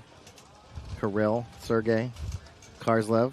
Yeah, that's, again, we're just going to see these 5 bodies for Legion until one of them can't go. Which is probably never. Those guys are in pretty good shape. Yeah, and it's interesting, too, because they want to run a lot of points. They want their theory is, hey, we feel we're better than you, more points we play, more chances we have to win. Yeah. It's just an interesting strategy running 5 guys. It's great if those 5 guys have the cardio to go that whole time. And it's a pretty tough 5. Those guys are pretty solid. They don't have to take too many And reps. you're right, though. Their mentality, right, that we want to play as many points as we can against you because we think we're better. On one hand, that's definitely the right mentality, right? Poker's the same thing. If you think you're a better poker player, you play as many hands as you can because you think you're going to win. But if you're playing as many hands as you win and you only have 5 guys, you're putting yourself in a really tough situation, right? It's more like a 6 or 7 guy rotation you'd like to go with in that format. Well, you know, we do know that they have guys that they like to plug in. You know, the Leopard King over here. They got lots of Not athletes the on the Leopard King, bench. the Tiger King. Yeah, Tiger. They got Tiger King. Shooter McDarby. You know, he comes I'm over here looking to at him right snakes out now. a little bit. Quadzilla, McDarby. Yep. And, you know, a couple other guys that they have on the roster. So yeah, Kulagin, we call him the Tiger King because he wears that head wrap. He gets a decent amount of spins. We saw McDarby maybe a couple times at the first event. Yeah. But it was more Kulagin than or Kuzmin, sorry. Kuzmin. So on the breakout, Karslev tried to jump over a lane, not able to do it though. So first to strike's going to be damaged. 5-on-4 situation here in favor of Tampa Bay. Kirill's going to go right to that 50 brick, and here comes Smith to match him. Yeah, even as well as the Red Legion played the first point, it's going to be very hard to beat Tampa Bay Damage on this field if you're down on bodies. If you cannot survive the breakout against Tampa Bay Damage and you have to play them down on bodies, they're going to be a tough team to beat out here. Tampa Bay gliding into D2. Wow, you see Malloy? He just crawled from the tower into the snake. That he did. So creative. With 2 bodies heads up. Why didn't you think of that, Todd? I didn't until I watched it yesterday, and then I thought about it then, and I was like, wow, you can do that. Well, that's the first time I've seen it. I'm thinking about it now. Another body coming out, 2 more. So both J-Rab and Sergey Sinaisko are going to be taking the walk. And Keith Brown sees the guys leaving the field and makes the fill off of that, Matt. He goes into Snake 3 right from that Snake Tower. Yeah, Tampa Bay Damage in complete control here. Yeah, they're a big high body situation for him. Should be able to tie this one up. They just got to find Malloy and Kirill. I mean, Malloy and Kirill are in good spots and zoned up, but it does look like Tampa Bay knows where they are. Yeah, sure enough, there goes the kill from Keith Brown. Oh, but Keith, I didn't know that Malloy was up that far, and he crawled right into Malloy's gun. So Malloy alive over here, but then Malloy, good zone control for damage as they're going to take Malloy out. He tries to get past that 50. He shot Rainey, Matt. Yeah, Smith's still alive, though. Out there for... Oh, Malloy is still alive. I thought he got caught for a second. The referee went. He was yelling at Rainey, and Malloy thought he was yelling at him. Oh, Malloy gets caught now. Yeah. On the ref from Jason Edwards. Jason Edwards knew where he was, so a little bit of chaos again. So Malloy shaking his head, didn't know that Jason Edwards was still alive in that spot. Smith was being crafty up that middle. Some bodies did drop for Tampa Bay with the... On that D side. Yeah, with Malloy over here. But we got ourselves a tie game. Malloy's dangerous in there, Matty. Yeah, we have certain rules on New York Extreme for certain players, and he's one of the certain players that we have rules for. And you don't it's like Tyler, you don't gunfight him, right? You get 1 snap on him. If you don't shoot him, then you just hide and scream. Otherwise, you're going to lose a lot of gunfights. Absolutely. You see what I mean, though? The Russians are ready to let it fly. You know what I mean? They shoot to 5, they let it fly. They're going to run out to that Dorito corner. Made it out there the first time, got bounced. You saw the aerial move over there by Karsliv that time. Trying to get over the line. Yeah. Literally ran out about halfway there, jumped in the air. Over a stream of paint. Over a stream of paint. Didn't get high enough, The problem was that he didn't flip, right? If he'd have jumped and then front flipped, he might have made it. Circa Fedorov, 2008, Hollywood Sports. I mean, at the Wild World of Sports in Florida, jumping over that line to get to the corner every point. Like, how do you run, shoot, and jump over line of paint? So jumping into point number 2, ASG Aftermath. 1-point lead. Uprising, it's like a 5-on-5 break here, so neither team losing a body, but Uprising lets Aftermath get out wide and get into the snake early. So advantage here for Aftermath. And again, not being too critical of Uprising, but one of the mistakes Uprising did was once they survive the breakout, they don't reposition. They do now go from back center to the small temple snake side. I like that, but way better than sitting in that back center out of play. Yeah. So I think this is Morris making the move up into the 50 brick for Aftermath. Mazurek into snake 1. Aftermath did do a good job of being patient. You know, if they were able to make it wide, which they are now, you know, they would play inside, cover the middle, you know, shoot lots of paint for guys, you know, trying to make those secondary moves up the middle. They shoot 1 out of the snake side tower, or maybe the back center comes walking off. Tower. Graham Arnold, he dips out there to the Dorito side corner now to match up with Aftermath. Yeah, if Aftermath doesn't, he gets him. Aftermath dropping a body here. Olsen's going to crawl. Aftermath drops Morris out of the middle. So Olsen's in that center structure all by himself. He does have Borromeo right behind him, though. So good position for Borromeo. He's at the mini wall, and here he's going to get eaten to crawl up into the snake 4 position. Aftermath dropping another body here, snake side, Matty. No, I think they still the same guy. Sorry, just saw him walking off. They have 4 across the field, and they're in good spots, but they are in the backfield, except for snake 1. Great snap down the snake. Oh, Mazurek. They can eat and pay. Gets another one. There's a little 2-pack here from Mazurek. Yep. Oh, man, nice job by Mazurek in here. Now he's going to move up. Did a lot of damage already from Snake 1. He's looking for this other body. It's Borromeo in front of him. I don't think he knows exactly where he is. I think he just found him and get the comms crossfield. Yeah, 4 on 2 here, Matty. Huge work right there by Mazurek to get 2 bodies off this side. Looking to get this 3-pack as Borromeo tries to come to the middle. Makes it clean. That was actually a pretty good move. Mazurek rolling dice, finds Borromeo, stitches him up in the back. Borromeo did get a kill, though. Borromeo did him a favor by going into that spot. Yeah, 2 on 1 now. I think Borromeo might have got both those guys. I don't think it's going to matter, though, as Mazurek trying to put the finishing touches on a little 4-pack for him if he gets his last kill. Yeah, great little point from Mazurek here. Here comes Marothi behind him. Got the double stack, but they're kind of lined up, though. Marothi putting a lot of pain on that D1 position. Marothi now going to spread the field. Oh, 101. Oh, Mazurek not able to complete the 4-pack, 3 kills. Still, though, puts Marothi in, I believe, a 1-on-1 situation right now. Graham Arnold Can he pull this back? Graham, kind of his specialty, right? Yeah, we've seen Graham for a long time be really good in these spots. He's the last player left alive many times. Or Uprising. Those Doritos like that are a little hard to play. But so is the snake bunker. Well, and if you're Marothi and you can shoot Graham Arnold in this situation, it's a big morale boost. Yep. Interesting choice of bunkers, though, there for a one-on-one. Graham sees that he made a mistake. Going to that corner and presses the advantage. Oh, but it looks like they trade. Wow. No point. Graham Arnold and Marothi going to be trading out here. Great for Graham Arnold, though, right? 2-on-1. Goes to a trade out. Yeah. That's pretty good. Shot Mazurk, who was feasting, and then gets in that one-on-one with, and yeah, I mean, in a 1-on-2, if you get a no point, hey, man, that's not bad. That's a win, right? Yeah.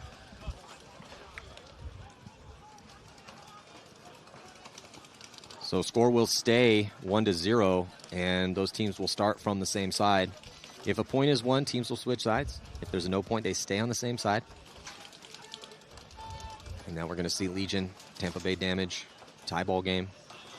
If you're just joining us, thank you so much for joining us here at the second stop on the Major League Paintball Tour. A little outside of Dallas, Texas. And Damage completely destroyed Infamous in their first match. A 6-0 shutout Mercy Rule victory for Tampa Bay.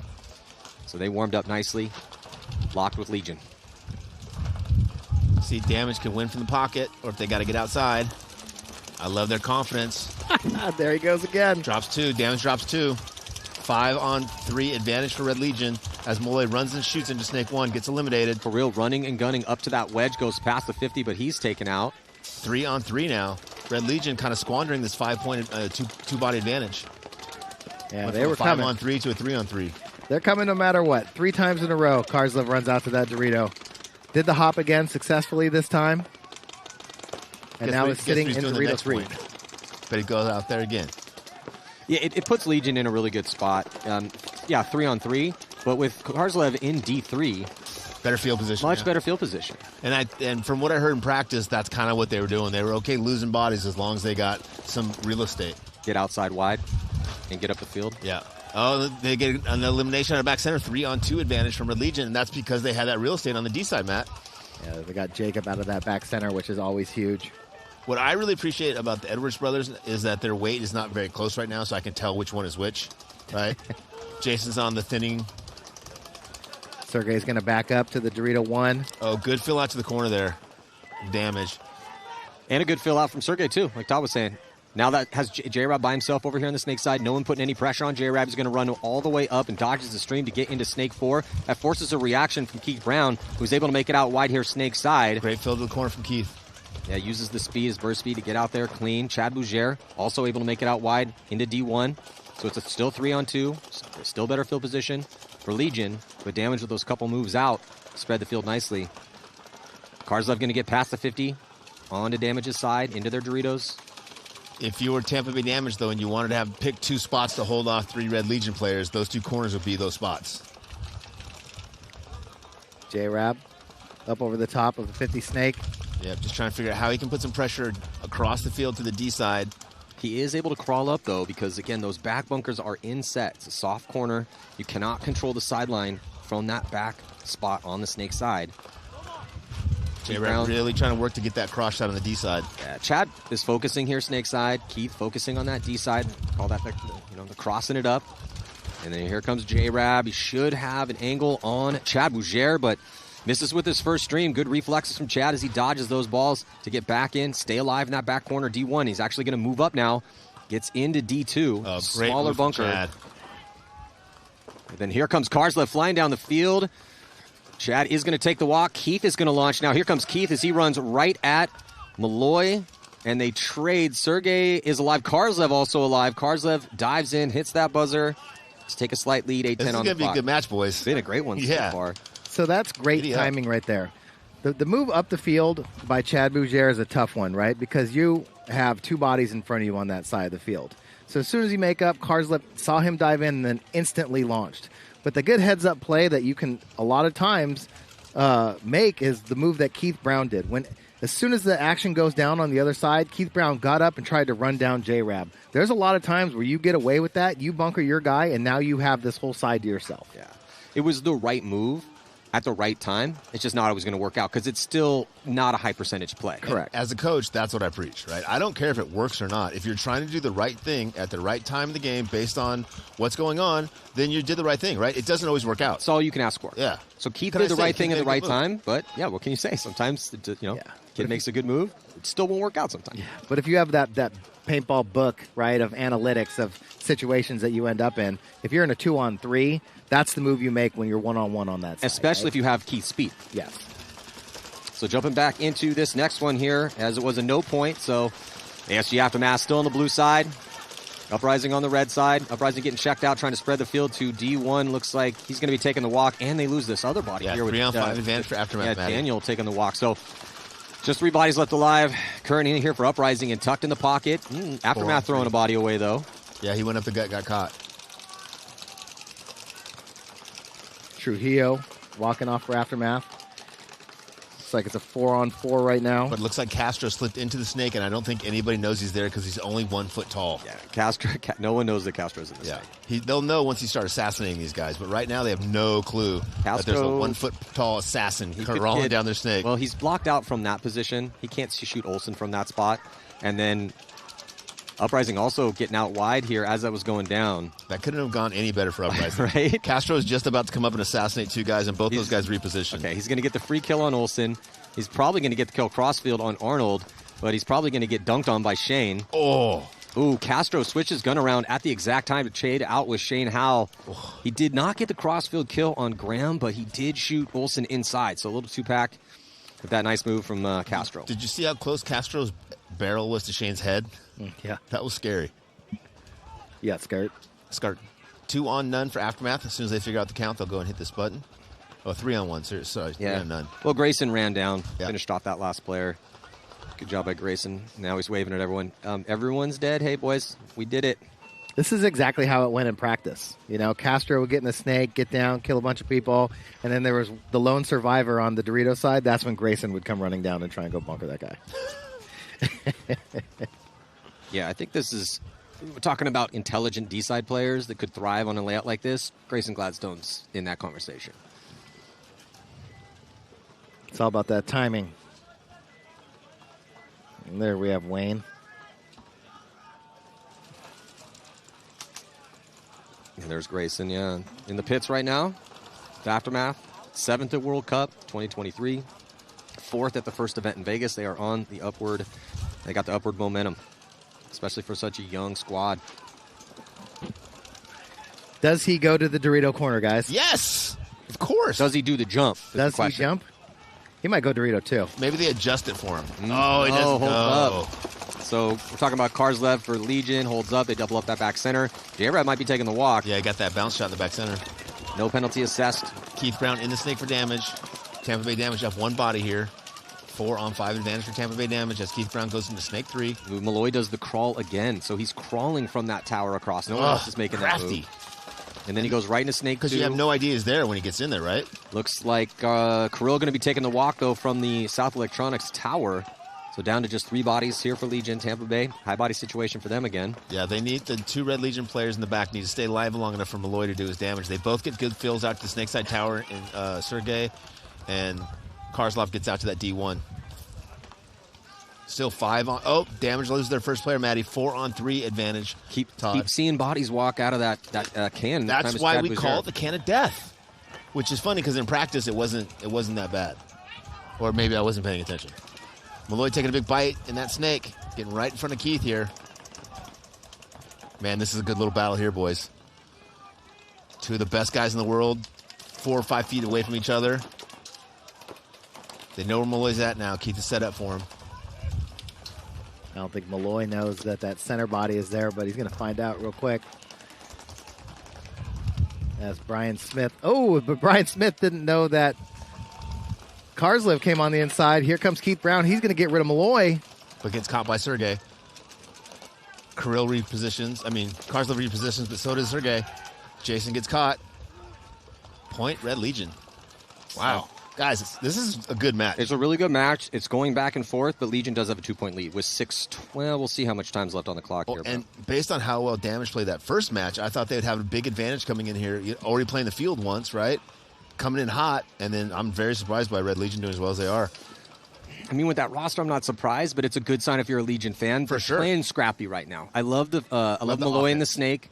Karslev's just relentless over there on that, on that D side. So they just got a lot of threats. And then Kirill's really been pushing the issue in that middle as well, too. I like that they held Karslev up, though, because if they just send him every single time, people are going to, And then same with Malloy. Malloy's getting crafty. He's done twice now where he starts at the tower. I love that. Hits the deck and crawls into Snake 1. No one else has done that. Sergey's also doing a good job of staying alive and being the kind of clutch guy to help close out the side or keep the side from falling. Yeah, so it looks like Tampa Bay with their big score. Just going to ride that margin out. Yeah, or at least take a little bit of time off the clock, right? So even if Legion does continue to run away with it, they just won't have enough time to put it on there. But I'm surprised that Legion isn't hitting the buzzer.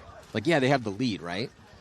But if it's like we talked about, if you see another team with a blowout win and you have the momentum, but these points are close, they're not murdering damage at all. I mean, it's been very close points. But that kind of sets the tone, right? If someone 6-0 somebody, then every match you play, you're like, hey, what's our margin? Yeah, we need like 2 more points. We need like 2 or 3 more points per match. So I'm wondering, how long that either one of these teams is going to let this play out. Is Karslev just going to be content to take the 2-point win? I mean, I doubt he's going to sit here for 5 minutes. And then with Damage, would Damage be content to take? I mean, they're in these points. It's not like they're out of this game. I don't think you can take a loss on a margin and just assume you're okay in your second match. I agree. I'm just throwing it out there just for sake of conversation because we may have 4 minutes and 40 Obviously, seconds. Obviously, Joey's way smarter, so maybe he's got some master strategy, but I would be very concerned with that. If Joey lets this game end 3-1, right, then he still finishes the day plus with 4. 1-1 plus 4. But, I mean, with Notorious and Diesel to play tomorrow. Yeah, you don't want to give yourself a chance to win this one, like. He's going to hit. They tallied it. There it is. Maybe Joey just wanted some time to talk about it. Or just being smart, like kind of halfway each way, right? Like, hey, I'm going to burn a little time, right, so that we kind of save our margin, but I'm also going to play the game in case we score a couple of points and we get back in this match. I think that's probably the better of the two options.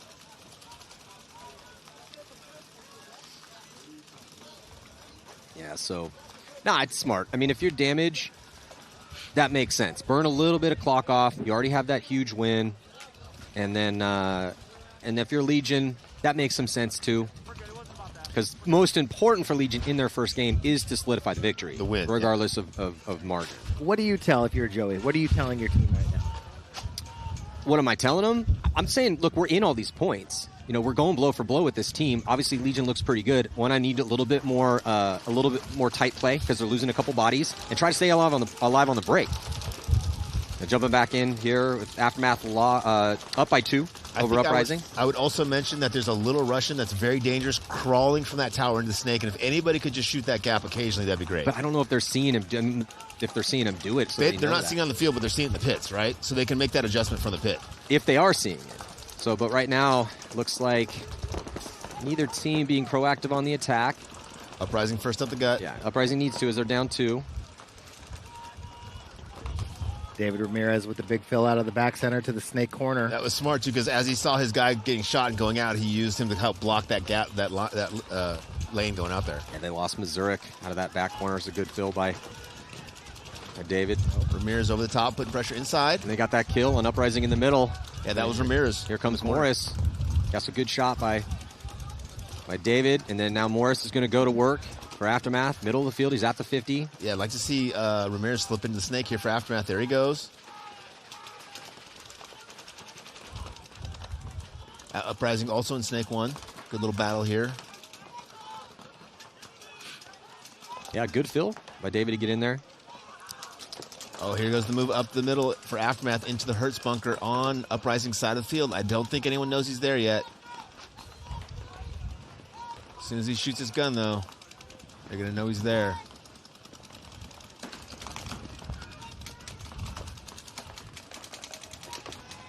Good communication from Ramirez in Snake 1, called Snake 3. Yeah, Oh, 2 deaths. 1 for Uprising, 1 for Aftermath. Actually, 2 deaths. Oh, another one. Yeah, 2 deaths for Uprising. So Aftermath, another body advantage here. Still 3 out there for Uprising right now. It's a 3-on-3 situation.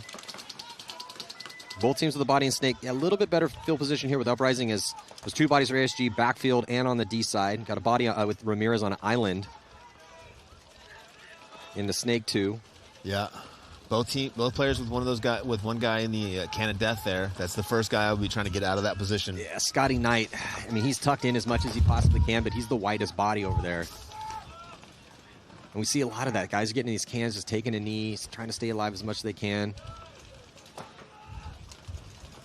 Center player for Uprising, probing, trying to go back and forth between the Hertz bunker and the two wings, trying to find out where he can find an advantage out here. David Ramirez trying to find how to get him eliminated.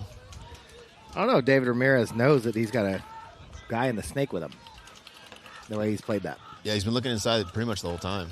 Well, he's been coming out a little bit wide, leaving his body out down the wire. I think somebody just told him. Yeah, but the Uprising guy's also been in the snake one inside almost the whole game. Now looking at it on the tape for the first time, both Aftermath and Uprising players. Yeah, David Ramirez needs to go forward a few notches so he can put more pressure on the can, right? The Dorito side can, and eliminate that player because he's hanging out pretty wide on the snake side because the pressure he's getting from the D side. Like what we've been seeing out of Ramirez over here on this side. Yeah, they have a lead. He made a nice fill out when Missouric died. Good move into snake 1, into snake 2. He's on an island. He's playing smart. Got a kill. Got a kill. Yeah. Uprising now attacking from that can all the way into D3. But Ramirez definitely needs to stay alive. You can see there's the angle he's looking at right now. Uprising getting all the way into D3. Still with that body in the middle. Well, the nice thing about staying back in snake 2 like that is you're not exposed to the bounce shots that you're exposed to from your snake 3 into their snake 3.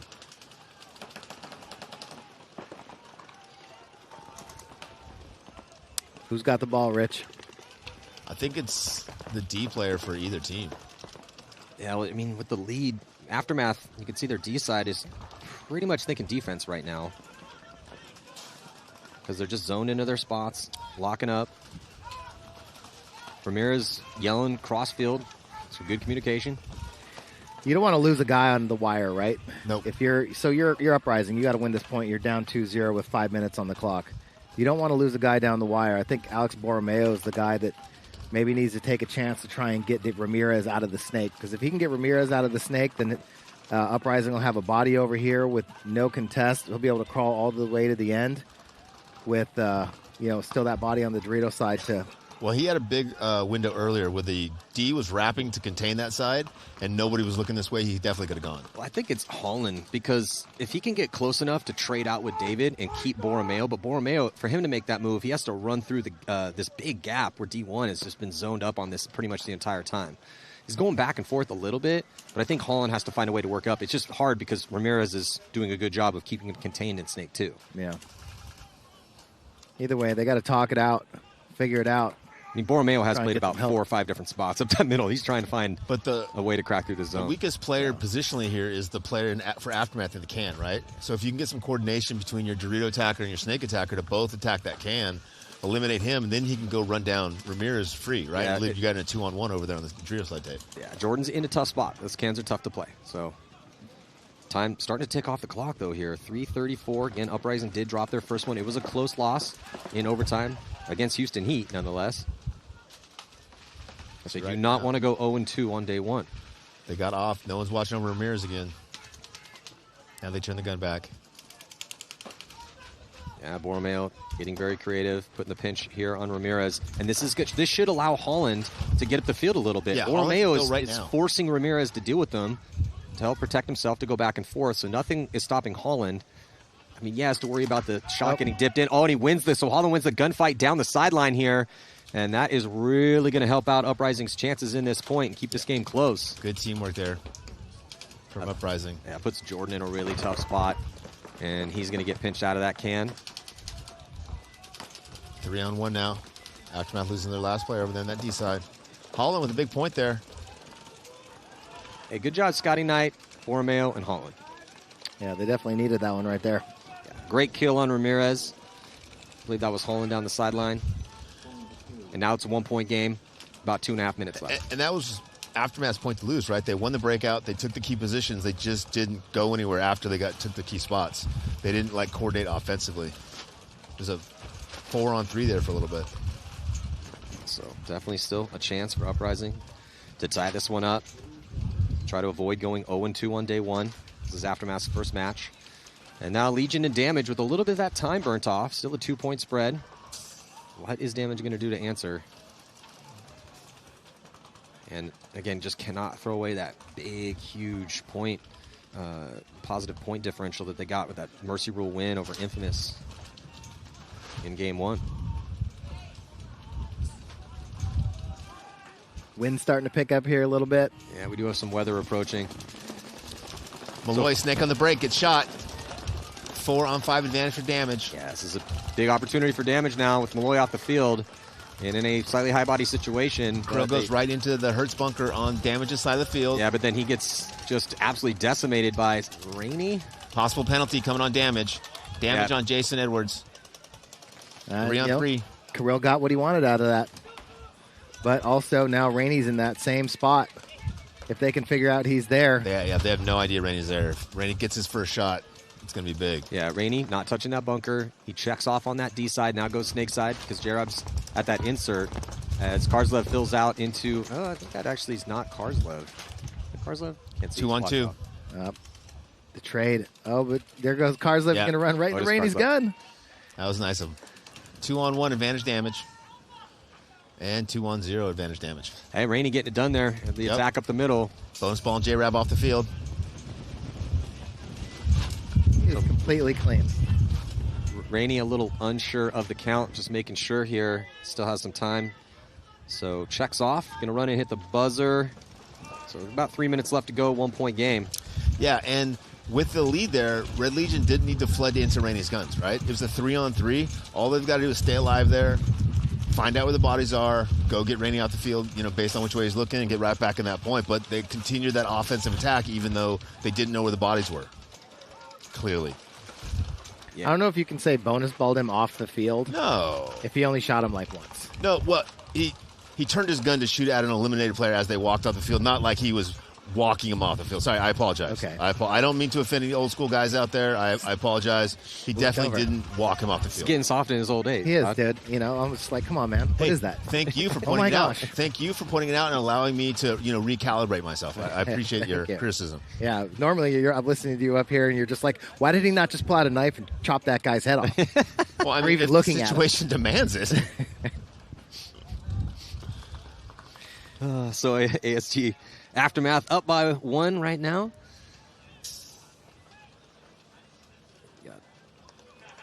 Again, Aftermath running 2 lines, getting production out of that entire roster. They're going to keep doing it until it stops working.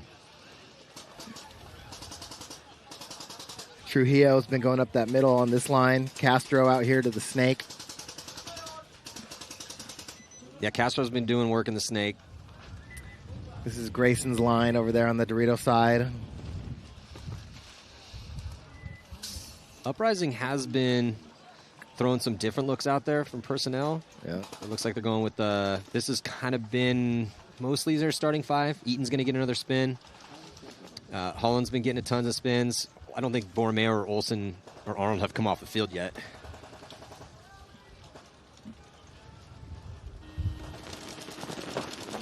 Heavy guns off the break here for ASG Aftermath. Doesn't produce a kill.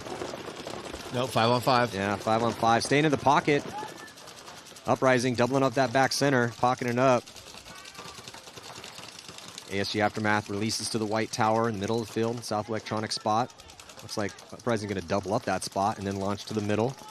They filter out wide, snake side and D side, so some great secondaries here for Uprising to get a little more real estate. Yep, and Uprising in that snake corner, able to keep Castro from getting out wide, but then drops the zone, and Castro makes it out. Borromeo dies out of the middle for Uprising. Yeah, as Graham Morrow gets into that D3, Olsen going to take over the attack after the death of Borromeo. Both teams with the body up the middle, the same spot. Hurts brick. Uprising also gets eaten into Snake 2. Cody Chong fills out to the Snake Tower. Grayson Gladstone out to the Dorito corner.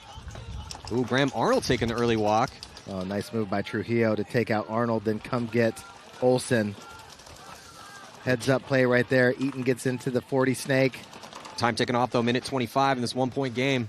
This is one of those snakes, if they sneak in there, the guy can do a lot of damage. Man, if Eaton head checks inside or vice versa, yeah. for ASG, then they're going to get that kill, but not able to do it. ASG Aftermath, though, attacking on that D side. Going all the way through. Back shooting. Yeah. Yeah, this is one of those fields with all that stuff in the middle, you can definitely turn the corner, right? You've got to be head on a swivel the whole time. Aftermath doing a good job of being patient, getting to their spots on the break, making crisp secondaries, not dying out of spots. You know, when they were winning points last weekend, that's how they were doing it. Yeah, so now Uprising going to be forced to go reckless attack, which is barely any time to work with. And down 2. Joey Bluth yelling same five, letting his guys know that Red Legion's run the same 5 players that they've been playing the whole match.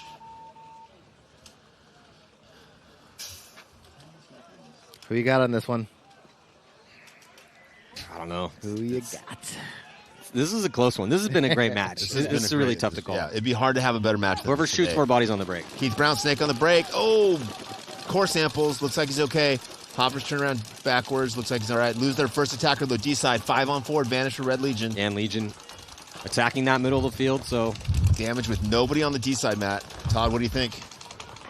I think that if they don't keep Karslev from getting out there, he's going to come quick. But Brian Smith sneaks up into the Dorito side wedge. He's up over the top. Yeah, I think they know he's there. Smith knows he's there now. But tucks in just in time to save his life from Smith's gun. Oh, nope. Smith does that kill, so Kirill taking the walk here for Legion. 2 minutes and 30 seconds left. Malloy and Snake 1. He's got J-Rab right beside him. Here comes Karslev attacking on the D side, trying to get the drop in on Smith. I love it when Karslev is on, because he just goes, man. As soon as he found out where Smith was, he just went for Dorito 1 all the way to Dorito 4. Smith does have a little bit of help, damage with the body in that backfield at the can. And it's Jason Edwards. Jason Edwards just rolling his gun left-handed down that line, trying to keep Karslev honest over there. Well, Malloy and J-Rab are kind of playing a little slow, methodical over here, staying alive, controlling it, as Karslev is attacking on that D side. So kind of the tale of 2 teams here. Down under 2 minutes to play. 1 point difference? Sorry, I can't see the scoreboard. Yeah, 3-2. Right? Yeah. Yep. Man, great game. It's going to be hard to have a better match than this today.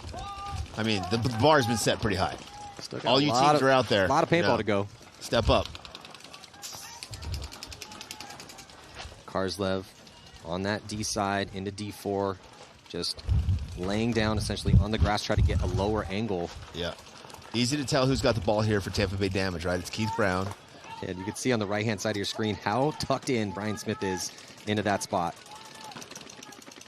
Yeah, Jason Edwards was protecting Brian Smith, who was just getting buried. But here comes Karslev with the move. Keith is still working on his gun.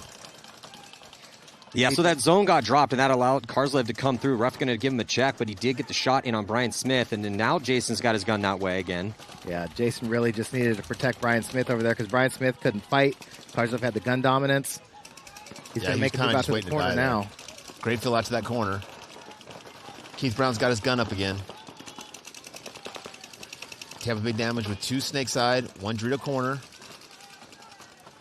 39 seconds left to go here. Yeah, Red Legion with Dorito 5, snake side tower, 50 snake. Keith Brown going outside in to get up to snake 2.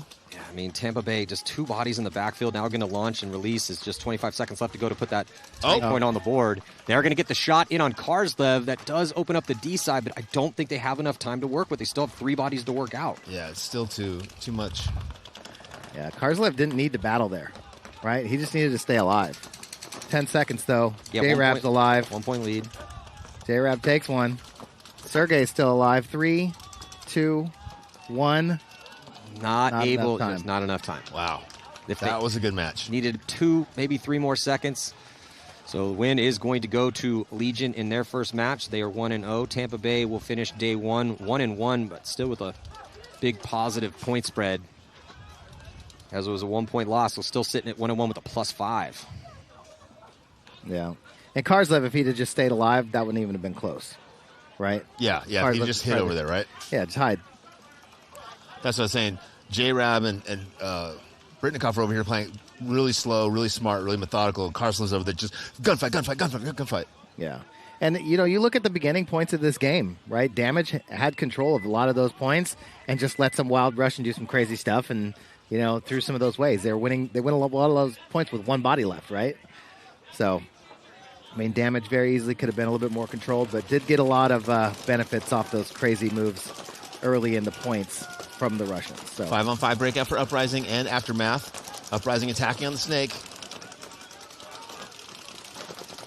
Aftermath player getting a check in the small temple. If he is hit, he might get a penalty. And this is what you want to see out of Uprising. Finally starting to attack. Which they do really well. When they go offensively, they do really well. 5-on-1 here. I mean, looks like they're going to get this point here with 33 seconds left, so very fast point from Uprising. As long as Graham Arnold is clean, he's going to do the dance for the ref.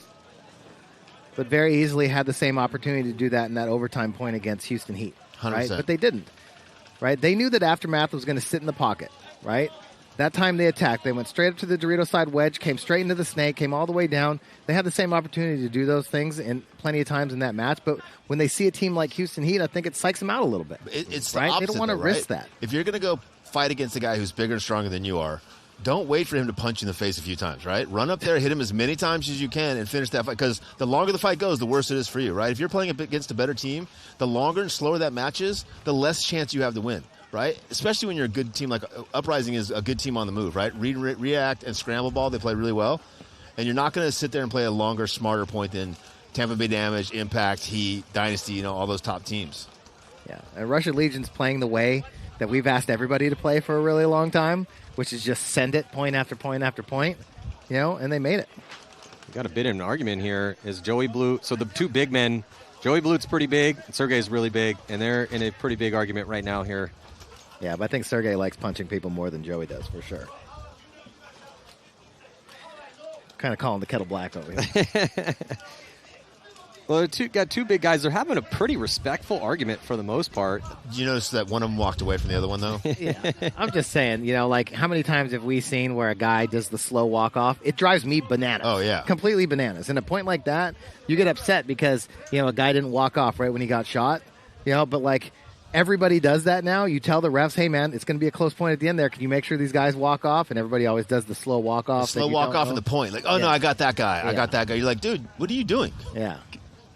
But, I mean, that's a hard one to complain about because I've definitely seen Damage do that plenty of times. And I'm not just pointing the finger at Damage. Tons of everyone's going to do that. Everybody does if it gives you the advantage, which it does. Yeah. And it's frustrating, but it's the referee's job to control that. Yeah. Can they do it? Another 30-second point. We'll see. Uprising is going to launch after going heavy guns. They are losing that first body up the middle. They take the 50-yard line and doubled up. 3-on-3, Matt. Yeah, 3-on-3 situation. They're shooting some bodies, and here comes the attack on the D side. Graham Arnold cuts inside. They have a double dose of attackers in the middle. Uprising. They do shoot two more. So it's a 2-on-2 situation. Little head check of the clock for Shane Howell. And here comes Graham Arnold. He's going to launch into a gun, though. Yeah, they didn't know the Snake is hot. And then Shane Howell also shot as well, too. So, hey, they died on their shields, but it is going to be a victory here for Aftermath. Oh, we're going to get another argument. The head referee said, don't yell at me.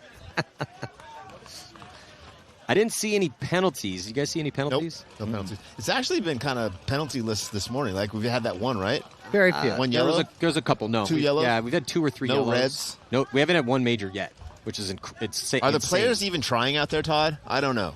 It seems like they're half-assing it to me. Hey. So, yeah, I think that is going to do it here. Still some arguments out there. Uprising pleading their case. Grayson Gladstone out there to kind of make sure that everything's kosher. But I think that is going to officially do it here. So Aftermath going to take a slight 1-point win against Uprising. So Uprising 0-2. They're going to be in a must-win situation tomorrow. And then Legion taking the win over Damage. Next up, though, it's going to be Infamous and Diesel. Could be a good one because Infamous desperately needs a win. They got shut out against Damage in their first point. And then Houston Heat with a 1-point win over Uprising. They're going to be taking on Blast Camp. And we will be back here. 2024 Major League Paintball Lone Star Major. I'm Matty Marshall with Tom Martinez and Rich Telford here on Go Sports. Stick with us.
The game of paintball is a fast-paced, high-intensity sport.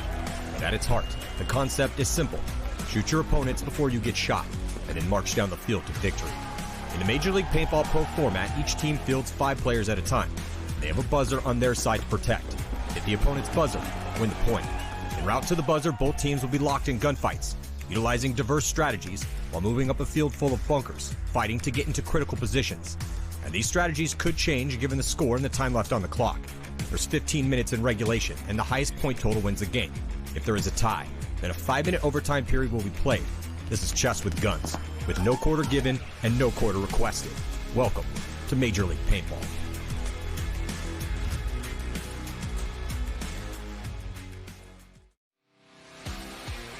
The second event of the 2024 NXL Major League Paintball season is here, and the best teams and players in the world are gearing up for battle in the Lone Star State, April 26th through 28th.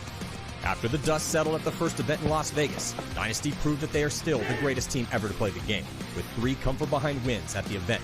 They ran the table on Sunday, even though they were playing with a tight roster. With the absences of Blake Yarber and Chris Shear, they fought back from a 0-3 deficit to take down Rising Stars New Orleans Hurricanes in the final match. They will still be the favorite in Texas, as this is their second win in a row, with 10 victories since the COVID break in late 2020, including 4 World Championships. Goal was Sunday. Second goal was get out of the quarters, which was to be top 4. We're now there. We're now considered one of the top 4 teams in the world, gentlemen. It's not enough. The Hurricanes may have lost the event in their first ever finals appearance, but they won the respect of fans worldwide by playing a gritty, aggressive, and intelligent brand of paintball. Also down a few key starters, the heroic performances of Daniel Camp and Jacob Seawright helped lead the team to a new level, and the future is bright for these rising blue-collar stars. Red Legion was back in fine form after a disappointing 2023 season. The new addition of Justin Rabakoff instantly added consistency to their stellar starting 5, and paid off with a 3rd-place finish. If their starting 5 stays healthy, then Legion should be in the hunt for a win all season long. ASG Aftermath, though young in their pro careers, continue to put in impressive performances and showing vast improvements in small amounts of time, and they are currently ranked 4th. Outside the top 4 squads, the league is loaded with teams who could make deep runs on Sunday. Heat and Impact, with their proven all-star lineups, are overdue for a win. Infamous and X Factor's high-powered roster should be contenders at every event. Tampa Bay Damage, LA Ironman, Chicago Aftershock, New York Extreme, and AC Diesel all underperformed to start the year, and they will be out for blood in Texas. And the rest of the league, Baltimore Revo, the Brooklyn Bears, Austin Notorious, PB Fit, Seattle Uprising, Blast Camp, and the ML Kings have proven that no team is safe, and that anyone can beat anyone at any time. There is no room for weakness in Major League Paintball. Watch all the action go down April 26th to the 28th, only on gosports.com.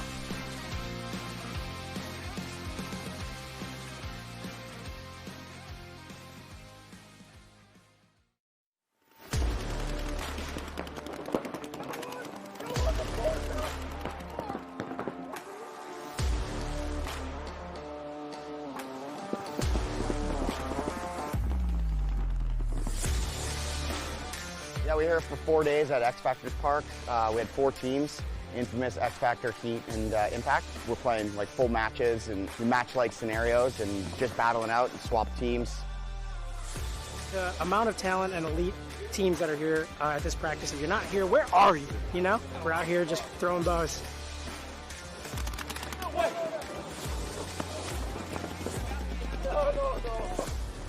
It honestly is probably one of the most elite practices we could actually put together in this season. So we have the opportunity, we're graced with it for Alex Martinez to host everything. It's going great so far, very, very competitive practice. We just lost a 4-2.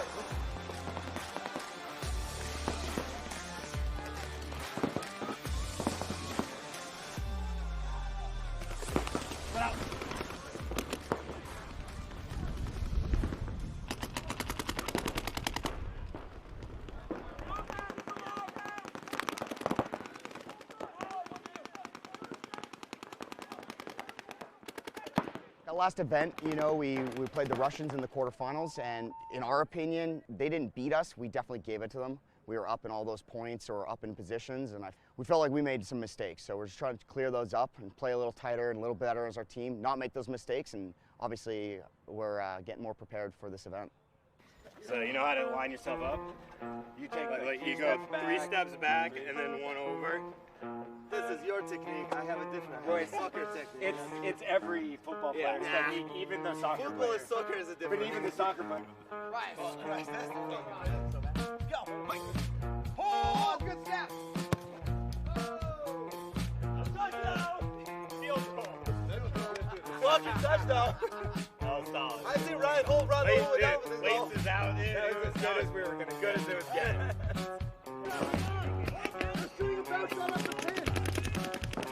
I was looking at breakouts, and on breakouts, to me, guys, Get out of here. Ouais, ça va. On a fait 7 matchs de 8 minutes. I'm talking to the Tauntauns. They play the same layout in Europe, so they just had to practice and we try to share the informations. Very traditional, very old school X-ball style where you're really just winning gun battles and making quick moves and getting in the snake and going to work. So I'm really excited for the tournament. And, I think it's going to be great. If anybody else wants to coach for X back there, we got an opening. Your camera's all wet.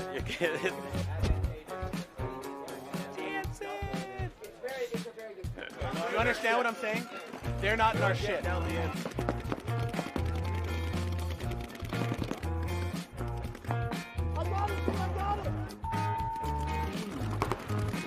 Because I went to the two, shot the one. No. I stood up. He was going slow.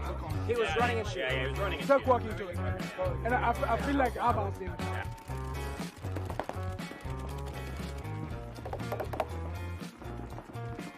You know what will suck though is like being this tower guy. It's like so much pressure on you to actually hit your shot. You know what I mean? 'Cause it's like a big fucking gap. You're the only guy shooting it. It's like it's clear as day if you miss him. It's one guy, you're running. Yeah. You're like, oh fuck. Why don't you make a husband?